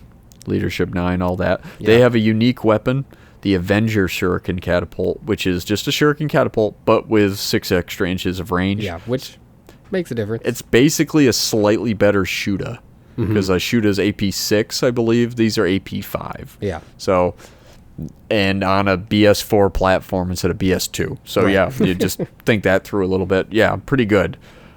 This is, I think, going to be, for a lot of people, the default troop choice, because they're just tanky enough. They don't die to just bolter fire en masse because they'll still get their 4-up, and they can actually reach out and touch people, potentially turn 1 because you can move up 6 and then shoot another 18. It's assault, yeah. So they can impact the game very quickly. I like them just as you said, great generalist troops, and I love their special abilities, which we'll get into. So if you take the Exarch, I just want to note, they don't say this on the page, but on the army book side, he could take 2 shuriken catapults to replace his, so he can have 1 in each arm, so he can shoot 4 shots at BS5, and that costs him 4 points. It very specifically says that, so he counts as bizarre, because aren't those two-handed weapons? I don't know, he's just two-handing it. Don't think about That's hilarious. It's awesome, but that's not stated under like the lore area. It's just in the army section. So interesting. I had missed that. Yeah. Yes, so you can just, I think that's like,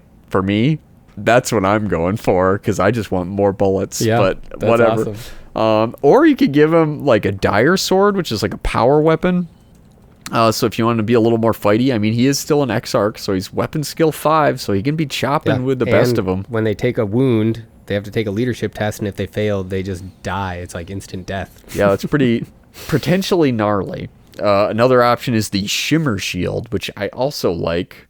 This gives his entire unit, so it's like you think it's like a shield, personal shield, but no, it's like a whole... Yeah. I don't know, force field or something, but they all gain a 5-up invuln in close combat, which is super weird to me, because I mean, they're kind of a close range-ish troop, so they're going to probably get stuck in, but it just feels, I don't know, thematically all over the place, but I kind of like it. 5-up invulns are pretty good, so now if you get it mixed in with somebody with a power fist or whatever, you're not just dying, or a power sword. Yeah, it gives them a lot more staying power, and again, with toughness 3, anything that can do that is going to be helpful. Indeed. And then for the Exarch powers, they have Defend as an option, which is cool. So if they get attacked by an enemy squad, they just reduce the enemy's attacks by 1 to a minimum of 1. Yeah.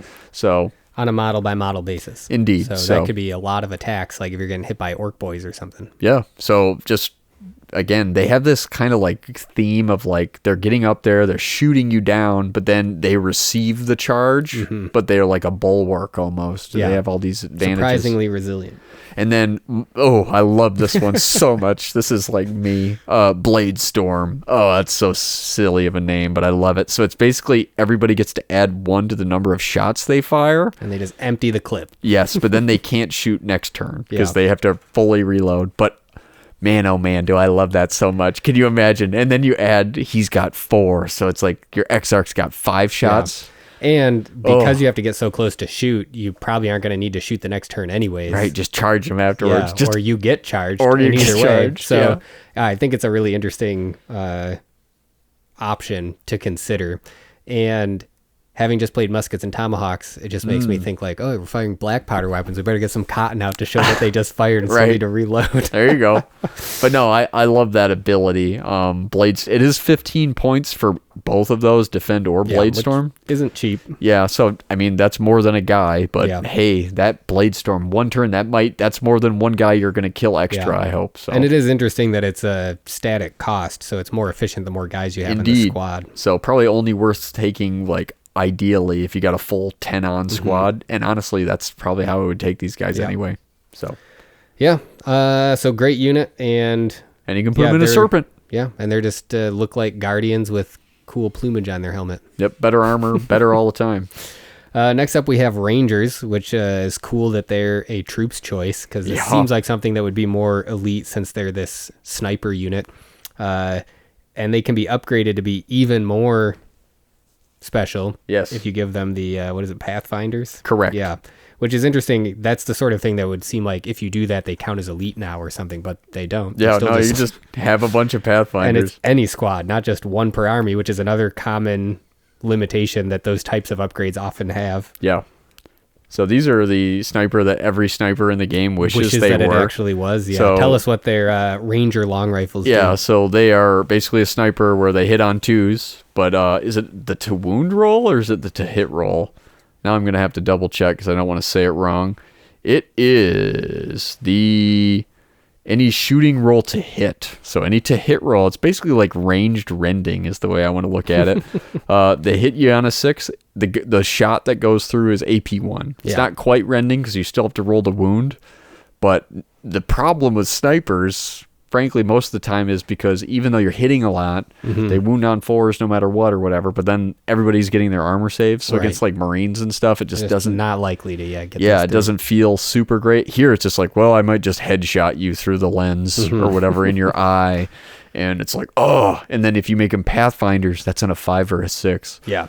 Ooh, and they're troops. They're troops. Yeah, and it's a whole squad, potentially 10 of them all firing, and because they're also pinning, now we're actually talking about like you might pin a squad pretty consistently every turn with this, which is very punishing, like we've said in 4th edition, where it just shuts the squad down. you do that to a dedicated close combat squad that really wants to close with you. Now you have another whole turn of shooting them with everything else in your army. Yeah, that can be the game potentially, like in smaller points games, and also just because they basically have stealth built in too. So if they're in cover, which you want to put them in cover, if they're in a 5-up armor save, they get extra bonuses to those cover plus 1 saves. to their cover save, so it makes them hard to shift. And because they have heavy weapons, so they are still heavy weapon sniper rifles, you do kind of want to get them in the spot they're going to be in and then leave them there, find a good place with good field of fire, and then you can use them that way. But and they have infiltrate, so hopefully you can kind of get them in one to start, ideally. Infiltrate and fleet of foot, which is helpful, so they can... And I think they have do they move through cover? They have move through cover too, so they're just like... They've got all these special rules stacked. They just have so many rules. And it feels really themey and lore-y. These are the people that kind of said, none of these paths of the warrior are for me. I don't feel comfortable here at the craft world. I'm going to go out on my own. Sure. And then they've come back and joined with others like them in order to form this unit during the battle. What I will say is... I think these guys' worst nightmare, and we don't see this a lot in our meta, but if this like unit got out of hand somehow, the counter is like deep striking with access to flamers. True. Because their they weapon, don't get their cover save. They don't get their cover save, and I think flamers are AP5, so they won't get their armor either, and they're tough 3, and they're very expensive per guy. So a flamer... That's true. They are 19 points per model, which is more expensive than a lot of the elite guys. So and then... 24 if they're Pathfinders. Yeah. So you just pay for the squad. You torch 3 of them. And only leadership 8 too. So if you cause a panic test or whatever, morale test, they might just flee. Yeah. You know, it's not a 9. Do you remember what the range is on that? 36 rifle? inches. Okay, so you can keep them out of range of a lot of stuff. Yeah. Again, like you said, deep striking could get them, but... Sure. But they're wonderful. Yeah. Next up, I do think I really like these models, and I think they offer some other interesting modeling opportunities as well, the Rangers. Because they are these loners who've been out in the world and collected all of these different things, and so they have cool models anyways that kind of have like these packs and all their gear on them and whatnot. But there'd be other opportunities for you to do some kit bashing and add some other cool bits and bobs to them that represent the travels that they've been on. So I think that's pretty cool. And they allow the models, at least the ones in the back here, have like all these heavy robes on or whatever. And these ones for this craft world anyway, they're like a lot of brown earth tones, which contrasts, and another thing to add to the diversity of the army versus these really punchy, vibrant colors that most of the craft world is using or whatever. But anyways, moving on to Guardians, for real this time. Yes. These are the regular grunts, the civilian militia like we talked about, where there's just not enough Eldar in general, so sometimes they just have to call up the regular civilians to fight as well. But it definitely shows in their stat lines and in their extremely short-range shuriken catapults that are only 12 inches. Yeah, so they're Assault 2, Strength 4, AP5, so they're bolters, Assault 2, but 12-inch range, so they gotta be so close. And I don't think that would necessarily be like as a weapon in a vacuum. Maybe the worst thing. The problem is they're 5-up armor save, tough 3. So they're just in a game like this where bolters are like kind of the standard weapon. That's just like the weapon just kills them, just very easily. So it's like, oh well, that stinks. Yeah, and only weapon skill 3. So if they're getting up in to that 12-inch range, they're probably going to get charged. So I think what these guys really are good for is the fact that they can take the support weapon platform. Yep. Because those are some really good options there. And you have to, actually. I think you must take one. Yes, you're right. Must be upgraded. These have some key benefits over other armies, such as Imperial Guard heavy weapon teams, where, for example, the second guy can fire his normal gun anyways, which I guess probably you're never close enough to do. But, sure. But it's nice that that's an option. And also they count as assault weapons because they're on a grav platform. So you don't have any of the issues we've talked about before of having to decide, do I try to move to a better position or fire my heavy bolter? I don't know. You can do both. Yeah. So that's really handy to just be able to scoot around and have essentially assault star cannons or assault scatter lasers or whatever. So, bright lance. Yeah. So if I like all of the options. I mean, you could do worse just having a couple of squads of Guardians, one with a bright lance in each, and just moving around. Because again, they're assault weapons, so you can just, even though you can move because you're not going to be in range, you can run to the cover or whatever, and your bright lance can keep shooting. And you might just get lucky one of these games, and admittedly, with a Bright Lance 110-point squad, might just pay for itself if it breaks one tank instantly. Exactly. Yeah. So, and they're relatively cheap at 8 points a model. Obviously not the cheapest thing in the game, but as a way to just get 10 of those minimum squad size, and so that you can get one of those support weapons, I think it's a pretty efficient way to do it. And they can have a Warlock. Yes, which then he can offer those benefits we talked about earlier, which is helpful. And this is the biggest unit you could take if you wanted to. They can go up to 20 models. Which is hilarious. Yeah. I think maybe with Storm Guardians. I don't think that would be good, but like several squads of 20 Storm Guardians. Again, I think it gets to this, like, once there's a certain number of bodies, it doesn't matter anymore. And Storm Guardians led by a Warlock with Enhance or whatever, that would be cool. know? Yeah, it'd be cheap and potentially effective. Potentially okay. I don't know, but that's a lot of painting. So yeah, that sure would be. And then next up, we have Guardian jet bikes, which are the same guys, but they're on jet bikes. So this is interesting because I think Shining Spears are more what people think of with Eldar jet bikes, and they're close combat oriented. These guys are not. Yeah. They're supposed to fly around and shoot at people and then fly away. So I think they're an interesting choice. And again, because they're a troops choice, there is a way now to make a completely mobile army, which I think is really cool. You could take just 2 squads of these as your required troops choices if you wanted. And that's pretty cool. Although that being said, Guardians and Dire Avengers can also take Wave Serpents as transport options. So that's another way to keep a completely mobile force. For sure. They have Twin Link Shuriken catapults, which helps with their ballistic skill 3. Anytime you can make more of those 4-ups hit, I think is helpful. And a third of them, which is interesting, can replace their Twin Link Shuriken catapults with a Shuriken cannon at plus 10 per model, which I think is probably worth doing because, again, you're just trying to fly around and shoot stuff, and that's just a better gun. And it's double the range, better. I think it's better strength. But, and you get this squad sizes anywhere from 3 to 12. So if you, for some reason, decide to take 12 in one squad, that could be 4 Shuriken cannons in that one squad, which... Now you're starting to talk about actually pretty meaningful firepower, and the Shuriken catapult, the base one, is made less bad because of the jet bite's intrinsic speed. Right. So you're starting to just focus more on the Assault 2, Strength 4, AP5 part of it.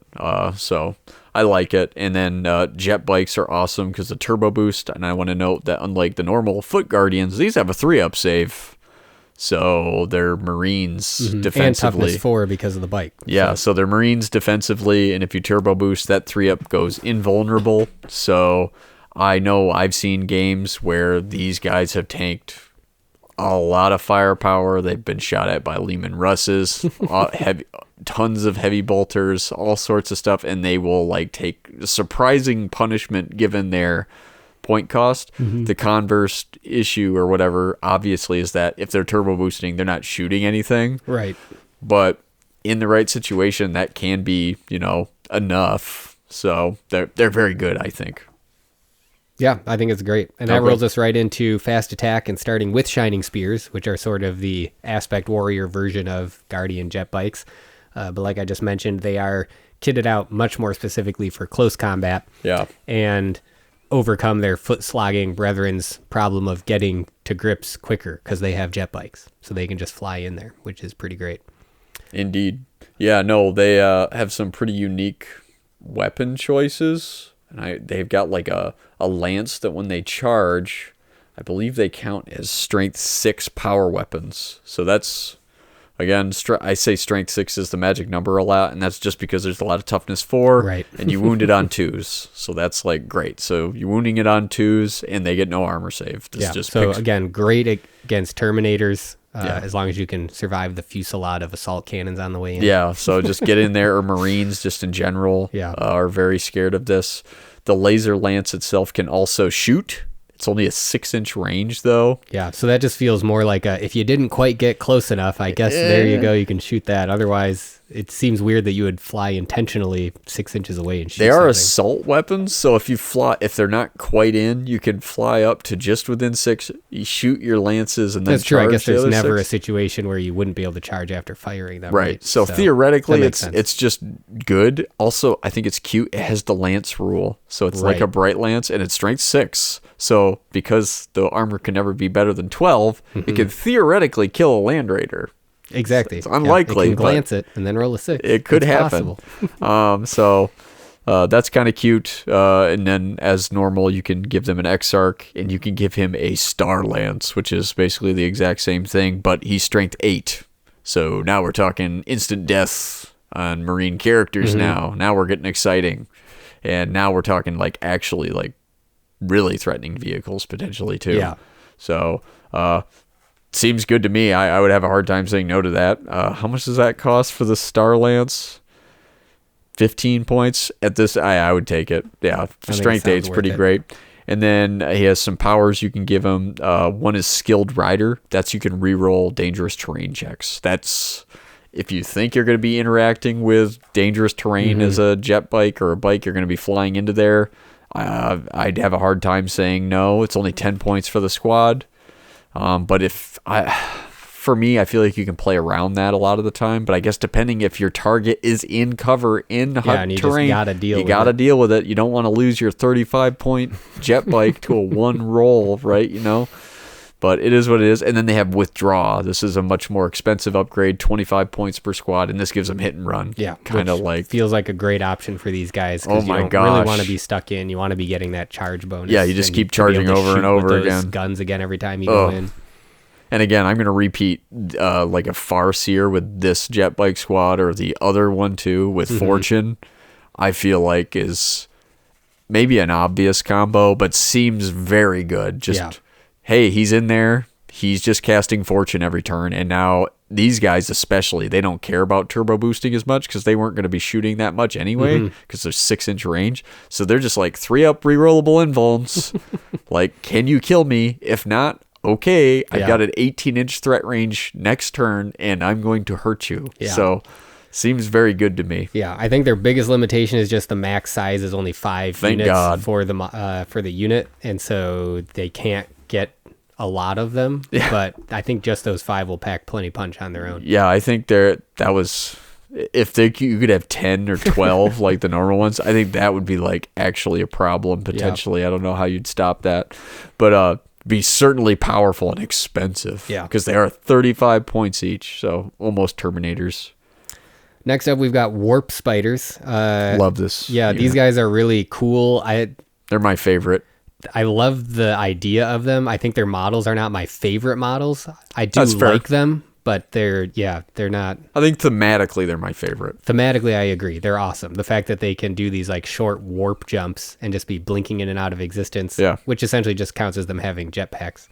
It's like that, but like dangerous. Yes, so there's a chance that they will disappear in the warp when they do it. So that's not ideal, but yeah, one guy can just die, but I think I guess we'll get into it. So they're 22 points per guy. They're jump infantry, so they're moving 12. They can assault 6, and as you kind of noted, they're kind of like jetpacks from Tau, where they can move again in the assault phase. Yeah, so they're good at jumping in, shooting something, and then going out of sight or range or whatever the case may be. And their weapons are super unique too. They're strength 6, AP dash, assault 2. Assault 2 with 12-inch range. So you really have to get in close, unload with your guys, make a bunch of wounds, hopefully pick up some blokes, and then if you think you can charge in and get in there, you can. You have the option. Or you can be like, I'm going to back up, and it's random. So it's 2d6 distance, so that's a little weird. And then I believe you roll doubles. One guy just dies because he's which is stuck like in the warp. about a 16% chance. So not terrible, but on Probably average, gonna happen sometime. It's going to happen, but on average, you move back 7 inches. So depending on how your spacing here and your movement and where you're placing your guys, you can potentially do this like weird thing where you're running in, shooting a guy, and then getting out of their like charge range. Exactly, yeah. So just keep harassing them that way. I love that whole vibe. These are like skinks, but like in 40K. Like super deadly. I love it. The strength 6 AP nothing is interesting to me though, because there's not really a specific target that's good against. Right. So it's more just you're gonna get a lot of wounds, but then high armor targets will probably save most of them. Yeah. So 6 I is guess weird they're- too because you could like pin a rhino in the front. Right. So it's like these could just like jump up to a rhino, just unload a bunch of shots, and maybe through weight of fire they just kill the rhino. Yeah. So it's super weird. Yeah. But they're interesting. They put out a lot of shots, so I think even against some horde armies, I mean, orcs only have a 6-up save anyways, orcs are sad. or Imperial Guard a 5-up save. So making them take a lot of saves is now much more meaningful. So I think that they could be good there. And then especially against something like orcs where they don't want to be in close combat with them, it's like you're saying, they can just jump back away, which is pretty cool. Mm-hmm. And they have the Exarch power available with draw as well to get that hit and run, and which if cheaper. they do accidentally get stuck in, they can, or can you only do hit and run if you charged? You can do hit and run so hit and run allows you to do it at the end of every close combat Okay, step. so you don't have to have charged. Yeah, so if they get charged because, you didn't get away or whatever, you can just run, which is great. But they also have surprise assault, which gives them the opportunity to deep strike even if the mission doesn't normally allow it, which is interesting. And so it's you only can 10 drop points. them in, get into that close range, which could be pretty great. And then the Exarch war gear for these guys, the Spinneret rifle, all sorts of wild names for the war gear here. Is range 18 inches, strength 6, AP 1. So it's like the leveled up version of the normal death spinner that everybody else has. It is only assault 1, but it's also pinning. Yeah. And because it's strength 6, AP 1, and you're shooting with ballistic skill 5, Yes. it's decently likely to cause that morale check for pinning. So you're going to cause pinning checks, and it's longer range. It's going to happen sooner. Yeah.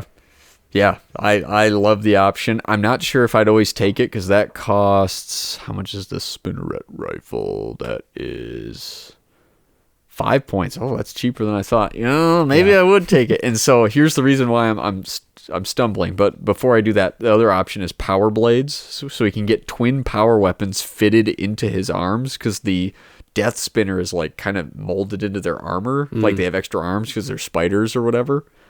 And so he can get an extra attack and just ignore armor saves in melee. So now you got kind of a threat because these guys aren't really statted to be particularly great in melee. No. But now suddenly you take that, and your Exarch's kind of a this threat. guy's scary at least. But like the Dire Avengers, it's one of those things. He can just take 2 death spinners for 5 points. I missed that. Yeah, That's so because weird. it's only listed in this spot. It's not listed in the actual whole lore entry. I wish they would have said, or you could just have more. But it's like, no, he can just have 2.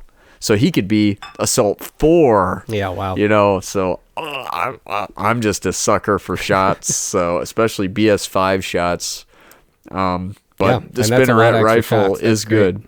So yeah, I also love lore-wise. They talk about how these guys take their inspiration from these actual psychic spiders that are in craft worlds that can disappear into the infinity cycle and transport themselves throughout the craft world that way, and also act as this sort of immune system if there's any psychic intrusions happening inside the craft world. So I think that's cool, just that they're tying in this idea of what they're representing to a physical thing in universe. Yeah, no, I love their lore too, because they talk about too, how they all know that every time they jump, it could be their last time. Mm-hmm. So it's like they're the bravest of all the aspect warriors in essence, pardon me, because they're risking their eternal souls, not to get back into the lore of it, but if they die in the warp, I'm pretty sure Slaanesh gets instantly eats them. Yeah. So it's super death when they die there, but yeah. Yeah, I think in the snippet it said it's best not to think what happens to those that happens. Yes. Next up we have Swooping Hawks, which are another close combat oriented. They're not so close weird. combat, right? They're so weird because they just have what the Imperium wishes their las guns were. The las blaster. Yeah, I would agree with that. They're basically upgunned ones. Yeah. So these are not close combat oriented. These are almost similar to the Guardian jet bikes. They're fast and can move around a lot, but are mostly just to shoot. Yeah, which is an interesting thing. They're very interesting. This is what Scourge and Dark Eldar wish they were. Yeah, but that las blaster is interesting. It's Assault 2 with a 24-inch range and AP 5. So Imperial Guard and Orcs again, they're just dying. They in droves. wish. Yeah. Yeah, the hell guns on the Kasserkin or whatever, the stormtroopers are Yeah. just like, I wish I had Right. las blasters, but no. But again, it's a cool thing because it makes it feel like the Eldar have been around longer. They Yeah. have more mature technology. For sure. That the Imperium is starting to utilize, but has not mastered in the same way. So yeah, that's cool. Yeah, I just wanted to talk about, so they have like a gimmick. This is like a gimmick unit to me. Now, sure, they've got the whole, they're fast and they shoot pretty okay. Yeah, because they're jump infantry. Yes. And fleet of foot. So they Indeed. can move around quite a bit. Yep. 4-up saves, so they're that side of aspect warriors. But when they deep strike, because that's one of their rules. Oh, yeah, I forgot about They this. do like a grenade drop Yeah. somewhere, so they just drop a like a large blast somewhere, and it's strength 4 AP5, and it scatters D6, but that just happens, and it Yeah. could be anywhere. And So I guess D6 it's is not that much. no. So you could just, in strength 4, I mean, it's like a better crack missile or frag missile. Yeah. Sorry. And again, against a horde army, that's going to wreak havoc. I feel bad for those grots. Yeah. I'm just saying. But that just happens, and that's so weird. But I get it. Like, thematically, it's like, oh, they swooped overhead, and they dropped the bomb, and then they landed, and then they're beep, beep, beep, beep, beep. So it's but cool then to they can think. take back off Yes! and do it again. Yeah, because they can buy the Exarch power. If you upgrade them, you can get is what is it, Skyleap? Yeah. So you can keep going back to reserves, so you can deep strike again and Yeah. keep dropping more And you're bombs. allowed to do that even if you're not normally allowed to be in reserve or deep strike in a mission. Yeah. Yeah. So I don't know.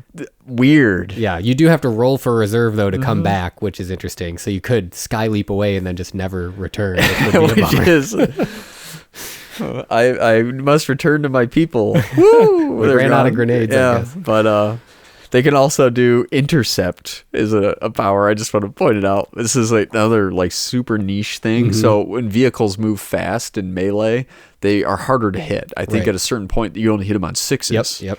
These guys just always hit them on 4s because they're like so agile and swift, which ends up not being terrible because they have haywire Yeah, grenades. built in. So So you can use them as anti-tank, even though none of the rest of their weapons really feel anti-tanky. And haywire grenades are you hit, and then you roll d6. On a 1, nothing happens. Okay. But a 2 through 5 is a glance. Okay, and a 6 is a pen. So you're pretty much gonna get a glance. And that's per dude, right? So you're probably gonna get 1 attack per guy. But I mean, you have a squad of 10 of these. Yeah. And even if you don't get them all in, I mean, you're gonna have 6 or 7, and you're always hitting on a 4, even if it's a fast vehicle. And then you're glancing this bad boy to death. I don't know. I kind of This like is the them. way to kill wave serpents, I guess. Yeah, I kind of like them. I kind of like them. They're weird though. Yeah. There's nothing quite like these guys with this whole like we're gonna deep strike, blow up a guy, and then just kind of play keep away with our las blasters. But then Until we also take off. we could take off again and then show up again on the other side of the board. Yeah. So cool. I give them A+ for cool factor. Absolutely. And they look cool. They do look They're cool. very cool models with their mechanical wings and everything. Right. Yeah. Super cool. Oh, we didn't even talk about the Exarch war gear. I just yeah, want to go yeah, over hit that that. really quick. So if you take the Exarch and you get the Sky Leap and the Intercept, you could also potentially just get him a better las blaster. He's got the Sun Rifle, which is, listen to this, people. It's a it's range 24, strength 3, AP 5. So exactly the same, but assault 6, penning. Assault 6. I just want to say that a again. lot of shots. Assault 6. So 6 shots at BS 5 with pinning. Now it's only strength 3, but at a certain point, it doesn't matter anymore. Yeah. It's just like, You I've get got enough 6 shots through, they're going to shots. fail one. Yeah. Guard. Can you imagine guard in the open? Guard in the open. They're just dead. They're all dead. This guy killed them all. And the ones that are left are pinned. Yes. So, or if you don't want to do that, you could do this, the Hawk's Talon, which it describes as a more powerful version of the Las Blaster pretty directly. And that is literally just assault 3, range 24 inches, strength 5, AP 5. So now you're strength 5 basically, and one more shot. So that's like a safe bet. I don't think you have to take those, but they're cute if you got some points. I particularly like the Sun Rifle just because assault 6. Yeah, that's wild. Anytime I can roll more dice. you Yes. Okay, we're getting there. End of the fast attack. We've got the Vipers. We're getting towards the end, folks. We're know. doing Yeah, it. very lightly armored, 10 all around. Again, piloted by Guardians, only ballistic skill 3. Yep. And they're open topped, so they're much more vulnerable than a Wave Serpent or some of the other vehicles that you see in this list. Thank goodness. But they're relatively cheap at only 45 points, which compared to something... you do have to buy a gun, but yes. Yeah, sorry, the base level there, but then you can add on... Well, you have to, like you're saying, add on something. But they can be relatively cheap weapons platforms. Yep. So I think that plus the fact that they're fast means that they can be a little bit survivable. You can get those weapons where they need to be around the battlefield into good positions without worrying too much about where you deploy them or how they're going to go. But I don't know. I think with some of the other fast attack options, I'm not sure they would be my first choice. I'm kind of there with you. I think how I like them is just they come with a twin link shuriken catapult base, so the little 12-inch one, little twin link like the jet bike, and then you have to buy them another gun. But you can upgrade the twin linked one to a shuriken cannon, and then you can give them another shuriken cannon. So I kind of like, and that's for 60 that points. Would keep them cheap. Yeah, 60 points is like cheap enough to where 3 of them are 180, and now you've got 6 shuriken cannons, and I could see that being kind of fun. I don't know. Zooming around 12 inches every turn, shooting all the guns, and then you're a fast skimmer, so you can only be glanced. Yeah, and the shuriken can is 24 inches. Yeah, so that kind of a mobile. Now, I don't know if I like the whole bright lance on all of them, because then now we're starting to get pretty expensive, but I mean, they can still just kill land raiders, so it's hard for me to say, oh, it's never good. AP2 is AP2. Yeah, it's so many points to do it on a fragile platform. Indeed. So I feel like you're just safer with your Bright Lances in your Guardian squads or something. But Guardians are on some of the other units we're about to get into. But yeah, no, I think they're okay, but I agree, they're not like, I'm not blown away. They're just kind of, they're fine. They're like the Tau Piranha. Is that what it's called? Yeah. It's like just a light skimmer. I don't get excited about Space Marine land speeders either. I don't know if that's just me. Which is a bummer, because I think aesthetically they're awesome. Sure. But they just, they don't stand out as a It's option. A light vehicle with like a machine gun on it. It's like cool, I guess. I don't know. Yeah. It's fine. Okay, heavy support. You ready? I'm ready.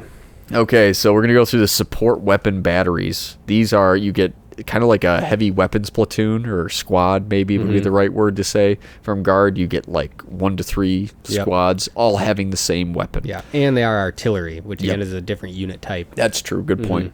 So they're 20 points base for like the weapon, and then you have to upgrade the weapon on top of that too. So I want to make that clear. It gets a little confusing, I think, how they... Yeah, you're paying 20 points for 2 Guardians and a Grav platform. Yes, and then you put a gun on top. Yeah. So I'm going to flip to that page, because the guns here are not your standard weapons. They're like all unique to this choice. Yeah, D-Cannon, Vibro Cannon, and Shadow Weaver. Indeed. So the Vibro Cannon, I'll start there because that one sticks out in my brain. It's like it's shooting sound, hence vibrating. It's a very weird one. Yeah. Yeah, so you like draw a straight line. You roll the hit. If you hit, you draw a straight line 36 inches out, and anybody who is passed through that line suffers D6 hits. Yeah. And then for each hit that happened in the Vibro Cannon squad, you get a bonus to strength by 1. Bigger vibrations. Right. And then against vehicles, I think it's auto glancing. Yeah. So it's like just super shaking. So if you have a squad of 3, I think it's base strength 4. Yep. So if you hit with all 3, it's strength 6. So like, okay. D6, strength 6 hits. And it is pinning, 36-inch range. AP dash, though, which makes sense because it's just kind of shaking you. But I don't know. I feel like it would, at a certain point, like just shake your insides all up. I don't know. And against horde armies or armies that just have a lot of units, you could potentially be getting a lot of those D6 rolls, because it's every unit that's touched by that 36-inch line. That's true. Yeah. I like it. It's just weird. Yeah. Weird definitely. gun. Which, again, I like that there is unique options. For sure. It's not just, hey, I can take 3 Bright Lances, because that would probably be pretty good, but we got some more variety. Another one is the Shadow Weaver, which shoots out a bunch of wire. This is a blast weapon. It's barrage as well, so it comes from above, so that can guess range. Yep, guess range up to 48, which is one of the longest ranged weapons in the book. It's strength 6, AP dash as well, but it's heavy 1 blast, so... Yeah, so you could have 3 of those blast templates dropping in. It's kind of like their mortar. Yeah, exactly. So I like it. It's cute. Yeah, I think this would be a good option if you wanted to keep something out of line of sight and it'll scatter a little bit more, but against certain armies, I think that's fine. And you just be dropping 3 of those blast templates every turn. Maybe if you're doing a city fight. Yeah. This would be good there. D cannon, the distort cannon. This is like it shoots a miniature sphere of warp energy tearing apart its targets. So it always wounds on a 2+. This is a guess range weapon as well, up to 24 inches. And its strength is X because, as I said, it always wounds on a 2+. And if it rolls a 6, it's like the Wraith Cannon, instant death.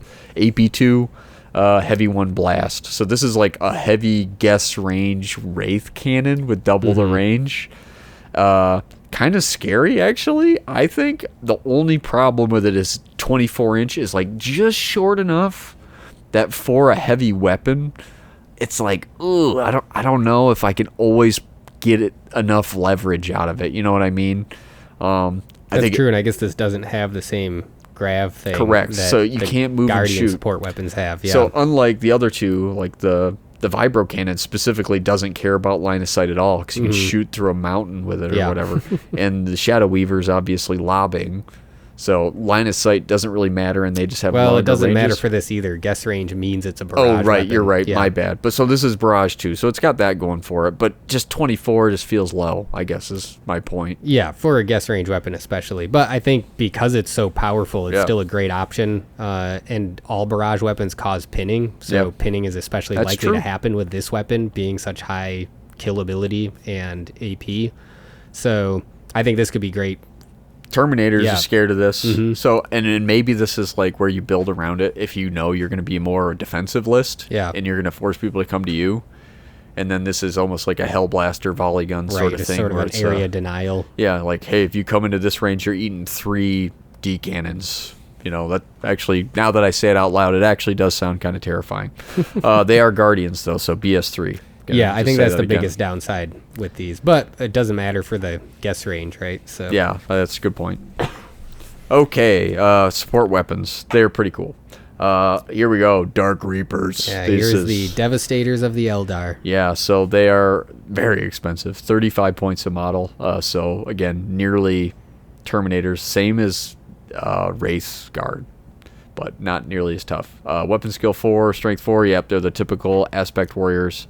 3-up save. They don't have fleet because, again, they have the 3-up. They're heavier armed. Yep. They have a unique weapon to them, the Reaper Launcher, which I believe is strength 5.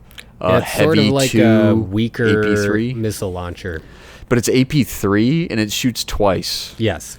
So it's very weird. There's no weapon with like that kind of profile that I can think of. Really, it's not a blast missile either. It's like a crack missile with less damage, but more shots. Yeah. So the obvious thing here when you look at this is, hey, I kill power armor, and I have 48-inch range, as we talked about. That's very long in this book. Not a lot of 48-inch range weapons. So for me, when I look at this squad, I go, okay, this is my, as you just said, this is my Devastator squad. They sit in the corner on deployment, and I never move them unless bad things are happening, and I just shoot every turn, hopefully with long sight lines. Yeah, that's really all there is to it. Yeah, but it's interesting because it is very much a heavy infantry dedicated weapon. It's not really going to be that good against vehicles. But very good against heavy infantry. I like that because it at least gives some counterplay. It doesn't feel like obvious because, maybe the Marine player, I could see I play Chaos with Power Armor and I go, oh, this is terrifying. But I go, well, a Rhino actually is okay against this and protects them. So does its job, which feels good. But yeah, no, anybody in the open, pretty darn scared. And honestly, even against like horde armies, because it's heavy too, they're fine. Like they're good all-comer, just heavy thing. And if there happens to be a Sentinel or a Land Speeder or a Viper or whatever, one of those light things, this is strong enough to scare that too. Definitely. So pretty good all around. Yeah, I think this is just another soapbox thing for me. They're in the description of them. It's like, oh, they have powered limb supports and extra accuracy from advanced sensors and blah, blah, blah, blah, blah. None of that is translated into things that exist in the game that sound like they're describing like they should have maybe slow on the and purposeful or Exarch something, powers. you know? A little bit. Yeah, a little bit. But, I mean, things like the powered limb supports makes it sound like they shouldn't be heavy weapons. Right. Like they should be able to move and shoot or something like that. Or at For least sure. have slow and purposeful, like the Obliterators kind of a thing. I guess it's just the fact that they can hold them at all. I don't know. I guess, yeah. So anyways, just a little thing. But yeah, yeah, hit I us hear with the ya. Exarch stuff. Exarch, so again, typical Exarch upgrade. He's weapon skill 5, ballistic skill 5. The ballistic skill being the big one here. He can keep the exact same gun, which honestly, if you're going cheap, I don't think that's a bad option. This is also one where I feel like Exarch is not required. I want to say that too. Oh, also another weird thing. Squad size on these guys. Minimum of 3, maximum of 5. Yeah, which is strange for an infantry Very squad. rare that you see something like that. You can have more Wraith Guard in a squad than these guys by quite a bit, double. Interesting. But you could just definitely take them without the Exarch. But if you want to take the Exarch, you can keep him bog standard with the Reaper launcher, or you could give him a Tempest launcher, which is, I'm not sure, strictly better. I feel a little weird about this one. It is guess range 36, so barrage, strength 4, so we've lost some strength. Still AP 3, but it's heavy 2, blast. So I guess it's a good marine killer still. Yeah, because you're hitting them or wounding them on 4s and they don't get armor saves. yeah, for sure. And it's blast, so you're potentially just killing more of those marines. Yeah. I just don't know if I like guess range on this guy, because is it a waste of his BS? It definitely is. So I don't know. I'm of mixed mind. I think obviously the high end potential is greater, but I don't know if I would just rather just keep a Reaper missile launcher on there and not pay. How much am I paying for this? 20 points. Oof, yeah. I don't know. That's just a lot on top of the Exarch upgrade. Okay. Yeah. He also has some other options. He can just take an Eldar missile launcher, which is such a better Imperial one. I think our Eldar player takes his that way. That's pretty good. It's strength 8, AP 3, crack missile, or you can do a plasma missile, which is just a better frag missile. It's AP 4. So, not a bad choice, and that's half the cost. So, or you can give him a shuriken cannon. Don't know why you do that, but, But the you option's can. there. It is free. And then he's got some cool powers, which are quite potent. He can get fast shot. That just gives +1 to the number of shots fired by his weapon. So More shots. We love for more me, shots. I would just, again, keep the Reaper launcher and throw that on him. Just more shots. Or you can give him crack shot in addition to this, potentially. And that means the enemy can't make cover saves against him. Woo. Yeah, but that's just him, right? Not the squad. Just him, correct. And he can re-roll failed rolls to wound. So it's kind of like the Exarch from the Fire Dragons had this same power. I feel like it's way more consequential here because strength 5 or whatever you're doing, his weapons aren't as high as strength, so the re-rolling to wound feels like it matters more. Yeah. And then the cover feels like it matters more too, slightly, just generally speaking. So crack shot, I feel like at the very least I'm almost taking every single time.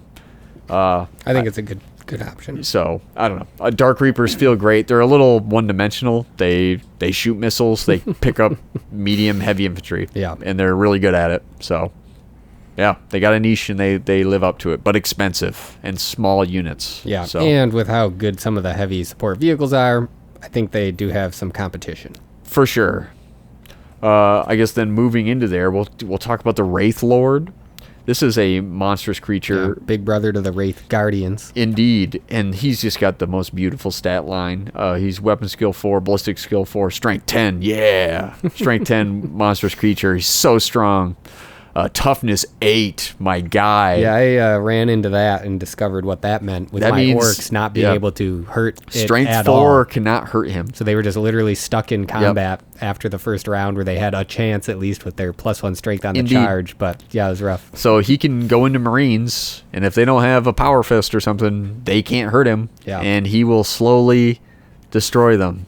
Now, that might be worth it to the Marine player, potentially, depending That's on what true. they're doing, but just to tie him up forever. But, like, No other unit in the book can do anything like that. And because he's toughness 8 with 3 wounds, I didn't get to that part, they have to target him with anti-tank weapons, and they can't instant death him. There's no silliness to this. And he's at this stat point too where like missile launchers aren't enough. Yeah. Sure, they're AP3, they're going to ignore his armor, but they only wound him on 4s. So they got to hit him and then wound him. And he's got 3 of them. So it's like you got to put a lot of missiles into this guy. So it's like you have to have las cannons or better to start to like really kind of consistently like really lay the hurt on him. Yeah. And again, if you're doing that, you're not putting those things into and he's not that expensive. Vehicles, etc. Yeah. He's 90 points base. Now you got to buy him a bunch of stuff, so he's going to be over 100 no matter what, pretty much. But he's really not bad, and he does have that Wraith Sight rule. I want to note that again, too. Yeah, and he cannot take a Warlock as just a little buddy that runs around with him. So you got to actually be a little more intentional with him on his placement. But let's go into his options. He is armed automatically with 1 shuriken catapult and a flamer, kind of 1 on each arm, but you can sub that out for 2 catapults or 2 flamers. I am pro flamer, but I don't think it makes a big deal because shuriken catapults are range 12 anyway, and if I'm that close, I'd rather just be ready for a flamer because I'm pretty close anyway. Absolutely. And then in addition, you have to give him one of these weapons: a star cannon at 30 points, a bright lance at 40 points, a scatter laser at 20 points, another shuriken cannon, shuriken cannon, not a catapult, at 10, Eldar missile launcher at 25, or a wraith sword at 10. I'll note the wraith sword is a unique weapon to him. It lets him reroll attacks in melee. Doesn't give him an extra attack or anything, and he's only got 2 of those, but at least he's hitting consistently. And with strength 10, monstrous creature, he kills stuff. You can give him a second weapon. I do want to note, if you buy him the same weapon twice, it twin links it. Word to the wise, if you're playing 4th, never do this. Never do that. It's never worth it. It's just objectively worse. If you want to be like an anti-tank shooty guy, you can take your Bright Lance and then take an Eldar missile launcher. Don't take the Bright Lance twice because you're paying...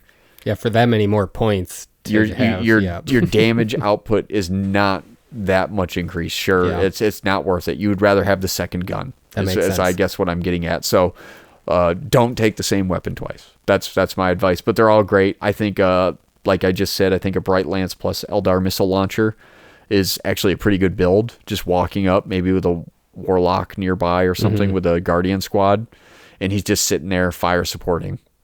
Could do a lot worse. I like a cheap build with just a big sword, and you just walk forward and say, deal with me, because he is a problem. So there's a lot of ways to build him, but I think he's great.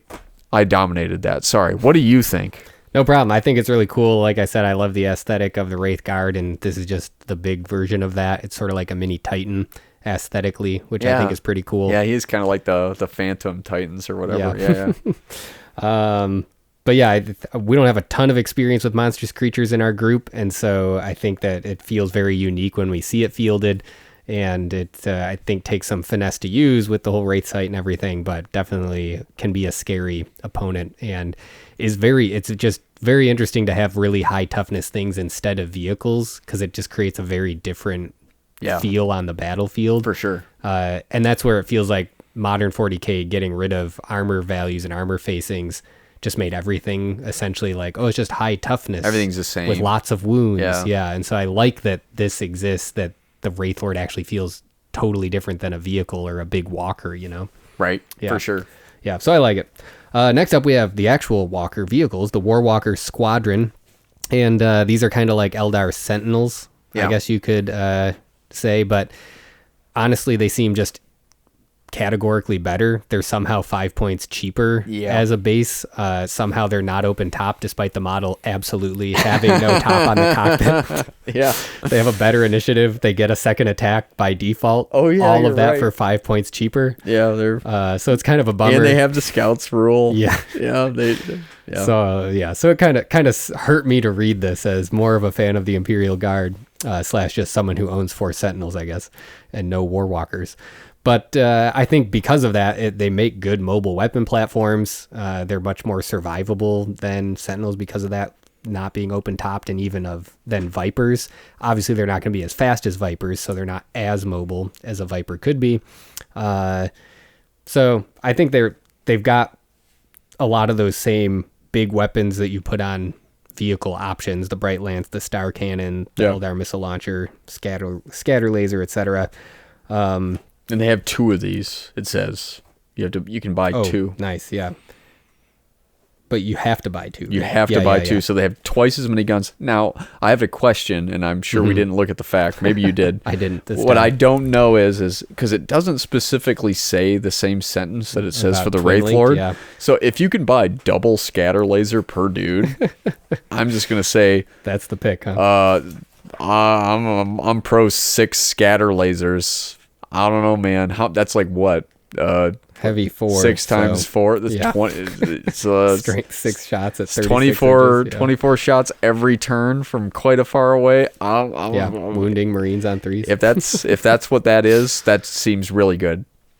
But yeah, I mean, that's how I would read it, but it's definitely the sort of thing that could have been errated. So. Right. So that's where I'm uncertain. So maybe viewers know better, but yeah.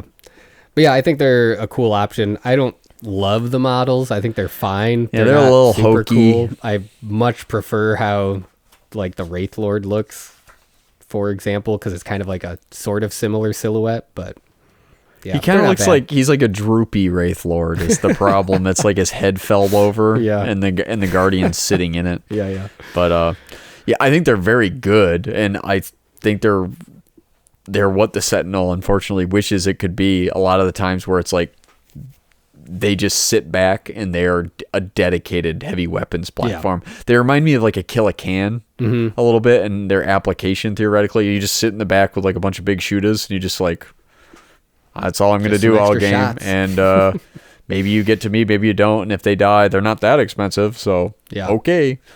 But with better weapon options. With better weapon options, they are still BS3. Yes, they are still Guardians piloting. So they're not hitting like constantly, at least. So that's kind of narrowing them down a little bit. Yeah. And then rounding it out, we've got the Falcon and Fire Prism, which are different tanks. Vehicles, but they are the heavy support tanks. We say heavy support. They're still only armor 12 front and side, and then 10 on the rear. But as we've already started talking about, they're already hard enough to kill without us having talked about the hollow fields yet. Yeah, so these guys don't have the energy field. I'm just going to talk about them at the same time because they're very similar. Everything's the same except for the specific rules for that prism cannon. Yeah, the prism cannon is pretty cool. But otherwise, everything else we're saying is pretty much the same. Armor 12 front and side. And the Fire Prism is BS4 uniquely. That's true. That is the one vehicle that has an aspect warrior piloting it, apparently. Yeah, so the Fire Prism is like the big gun tank with like 60-inch range. Like, that is the big tank. But, okay, the Falcon. Notorious. I've done a lot of research into this, and I think a lot of people are like, this is like impossible to kill or whatever. And if you look at it, it gets pretty startling. So if you hide this behind cover, turn 1, so it can't get shot at. Turn 2, you move out, and if you've got vectored engines, hollow fields, and spirit stones, this is one of the most difficult things to kill in the game. Yeah. So I'm going to just go over this really fast before we get into weapons and stuff, because it's also a transport too. Which is great. Yeah, so it does everything. So it can only be glanced if it moved over 6 inches. Great. It's on the glance field. Then you've got spirit stones. So like I told you with the one thing, that means that turns half the chart into shaken, basically. Then you add, vectored engines, turns the immobilized result into not being destroyed anymore. You just kind of land. And then the piece de resistance, hollow fields. Now, it's expensive, 35 points. But what that does is... it means your 115 points you already spent on the vehicle will never die. Kind of, basically. They roll twice on the damage chart, the opponent, when they glance you, in this case, assuming, and they have to take the lower result. Yeah, so now you got to roll double 6s to destroy the vehicle. Correct. Yeah. So, yeah, it's just I think it's statistically just very hard to deal with. I think it's made reasonable-ish by the fact that it is still BS3, but it's very good. Yeah, so I think in some ways, knowing that, it feels like you just got to ignore it and suck it up and just blow other things up and hope that the ballistic skill 3 means it's not doing as much damage. It's one of those things, where you almost have to know like the meta of it, and it's like, okay, well, theoretically it won't hurt me that much. It'll hurt me, unfortunately. And I'll just waste all my shooting on it anyways. Yeah, so maybe I just shoot other things first. Yeah. But that's just its survivability. Then we can go into its weapons. Yeah. It comes with twin link shuriken catapults and pulse laser. That is a heavy 2 weapon with strength AP2. So it is just a bright lance without the lance rule, and it shoots twice. So that's obviously great. Yeah. Fantastic. You couldn't ask for a better primary weapon, and it's like a 48-inch range. So that's amazing. And then you can, of course, give it another gun too if you want to. I don't know if it's necessarily worth it though, because this thing, again, after all these upgrades, can get very expensive. And then on top of that, you can stick 6 guys in here. Notably, it can't carry a Wraith Guard. Right, because they're too big. Yep, they're just too big. But you could throw in that small squad of fire dragons, for example. Yeah. Yeah. You bring up fire. I think they're the perfect use case because you don't need 10 fire dragons. It's like 5 guys with Melta is enough. So it's like they're the perfect example of like, man, do they just fit into this perfectly? Like, you're driving up, you're shooting with your pulse laser, you know, you're moving up 12 inches every turn, and then when they get close, you do your pop and drop, and then I'm doing my pulse laser, and there's a bunch of Melta guns. So that should take care of most vehicles. It seems very good, and I'm glad that they have something like this that's just really potent and powerful. But yeah, maybe not take 3 of them against your friends. I don't know. Just to be nice. And then the fire prism, it's essentially the same stuff we talked about survivability wise, but it just doesn't have any weapon options. It's just the twin link shuriken catapults that you could upgrade to the shuriken cannon. And then the prism cannon. Yes. Which is a cool, weird thing. I love this where weapon. It works together with other prism cannons on the battlefield, so you get benefits for having multiple of them. I don't know if it's ever the right choice to do that because it's super cool. It's cool that you can do it. So it's a gun that has 2 different firing modes. Yeah, which is also already nice to have the option. Yep. So in both are range 60 inches, so very long. There's a focused because it's shooting a laser through a crystal, so it's a focused blast. This is strength 9 AP2, so las cannon, but heavy 1 blast. Yeah. So it's a blast and las multiple cannon. people, and because it's not ordnance, it's not scattering. You're just putting it wherever you want. And it's BS4, so this is that tank. Or you could go dispersed, which is again 60 inches, strength 5 AP4, heavy 1 large blast. Yeah, so which I think this might be one of the only things that's large blast and not ordnance. There's not a lot of them. There's a few things like the weird grenade drop thing from those swooping hawks and stuff, but but that still scatters. Yeah, good point. You're right. This doesn't. So it's just. So this is the bane of all horde armies. Probably, yeah. Strength 5 AP4, that's going to punch through the armor of almost any horde army. It's like a large blast heavy bolter. Yeah. Basically, kind of is how it works. But yeah, and then that, as you were saying, how if you have multiple fire prisms, maybe you're playing a really big game, you can combine, they like link their laser beams together, and for each one that's adding, it counts the shot as twin linked. That's nice. So you're more likely to hit with your dedicating. Yeah, rerollable 3. And then you increase the strength by 1 and the AP is lowered by 1. So this is probably almost never worth it with the focused one, in my opinion, because it's already so powerful. Yeah, I mean, strength 10 AP1 is cool, but like there's few times that's that much better than strength 9 AP2, and I'd rather just have 2 strength 9 shots. Exactly, yeah. But the other one, dispersed, now we're talking twin linked large blast strength 6 AP3 large blast. Now the Marines are getting roasted, dying on 2s. Yeah. So that might be kind of cute, I guess. I don't know. Is it better than just doing 2 of the other ones? Probably not. But it's a fun rule and kind of fluffy. It's one of the, at this stage of the Codex releases, I think they were getting away from some of that top-down design, but this still feels like a nugget of that left in here. For sure. Where it's just like, well, that's just how it works in the lore. So like, yeah, you can do it if you want. Yeah, why not? Like, and there's probably some times where that is the right choice, at least for the dispersed one, I think. So I could see it because for the Marine thing alone. And I don't think you need line of sight No. to the target. So also, if you just have one that's out of position to do what you want it to, now it's not going to shoot anyways. Just so now you're straight getting the better. benefit. You just get twin linked. And that's the last one, believe it or not, I believe, unless we missed something. No, and we made it through. We did it. So that's that. So yeah, overall, I think the army is really cool. I think maybe, honestly, this is an army that would be better for how I approach army building and painting, because all of the unit sizes are 10 maximum. Yeah. And that's what I like to do, is like make an army and have like, oh, here's my one unit of like a small amount of guys because they're cool. And here's another one too. And that's a problem with slot orcs, them in and but it's how this is designed. And so I could be painting all of this different variety and only need 10 of them. And that's great. So I like that. I think it's a cool aesthetic. I think there's a lot of interesting options. And like we said, there's not really bad options in here. Any of these things you can use well, and maybe there's good better combinations and this, that, and the other thing. But I think there's a lot of ways you can build these lists.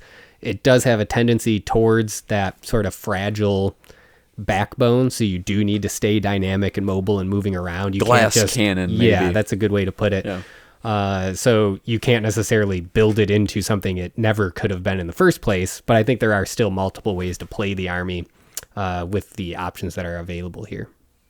Yeah, I mirror it all completely. I do think it, like our player, it might be a harder first army, just because of that glass cannon nature. So if you're just getting started and you're like, maybe it's a slow grower league and you take your banshees and you don't have a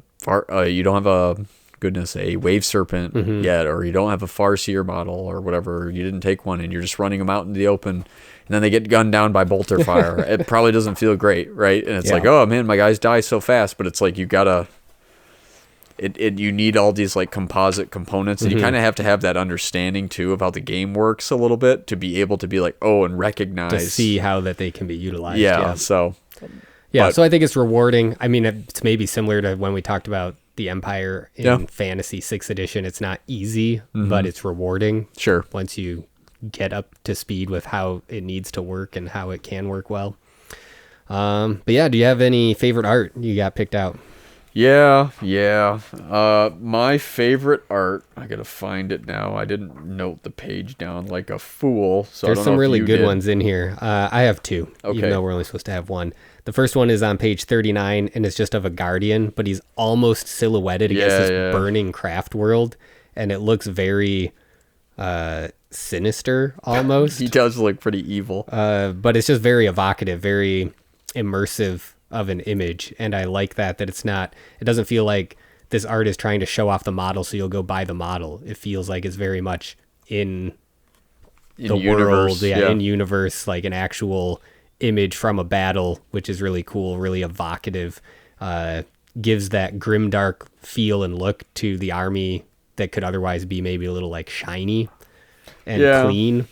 And then the other one is on page 46, which is the Wraithguard stalking through the mist, which is just so cool. And there's this like ominous moon behind them up in the sky. This really gives them that feeling of them being ghost-like, which I think is really cool. And yeah, they're a mystical kind of, as you said, I never thought of it almost as like necromancy, but yeah, it kind of is. So it adds this kind of spooky undertone. And there's no eyes or anything. It's just a smooth surface. Like, you can imagine those stalking out of the fog. And the whole kind of, I guess it's not a cone head, but that whole like kind of aesthetic too is, I mean, it's very high elves. Yeah. But it's very kind of unsettling, I guess, especially without the facial features.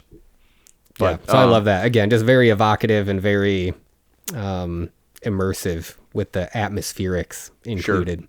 I like the one on page 10. I think this is a very old piece of art, but I don't know. Yeah. I didn't look at who made this. It does look like the older stuff. It might be like second ed or maybe third. I'm not sure, but I think that's a Dire Avenger. Kind of, I'm not sure where he is. I assume he's in a craft world. That would be my guess. It's like, looks like Wraithbone, and you can see like the sinew, and he's kind of just stood upright and he's holding his Avenger Shuriken catapult or whatever. And I don't know, just just looks so alien.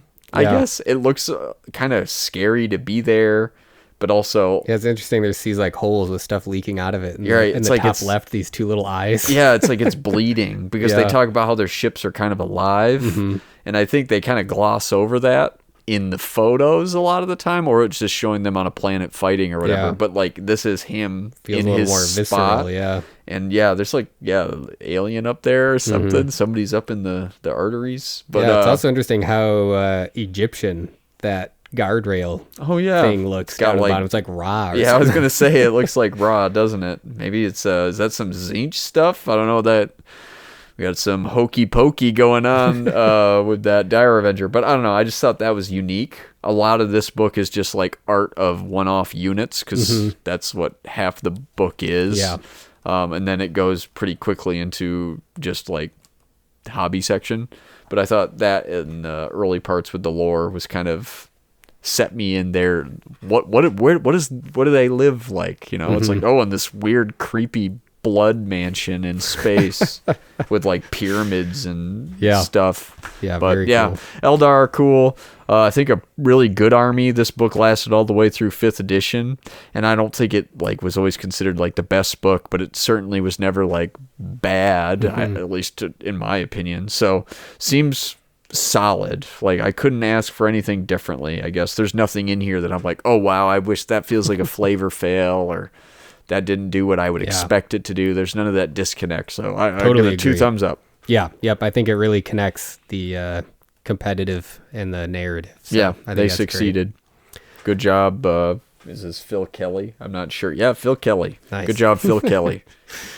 If you don't have anything else, I think that will bring us to a conclusion on Codex Eldar, the review.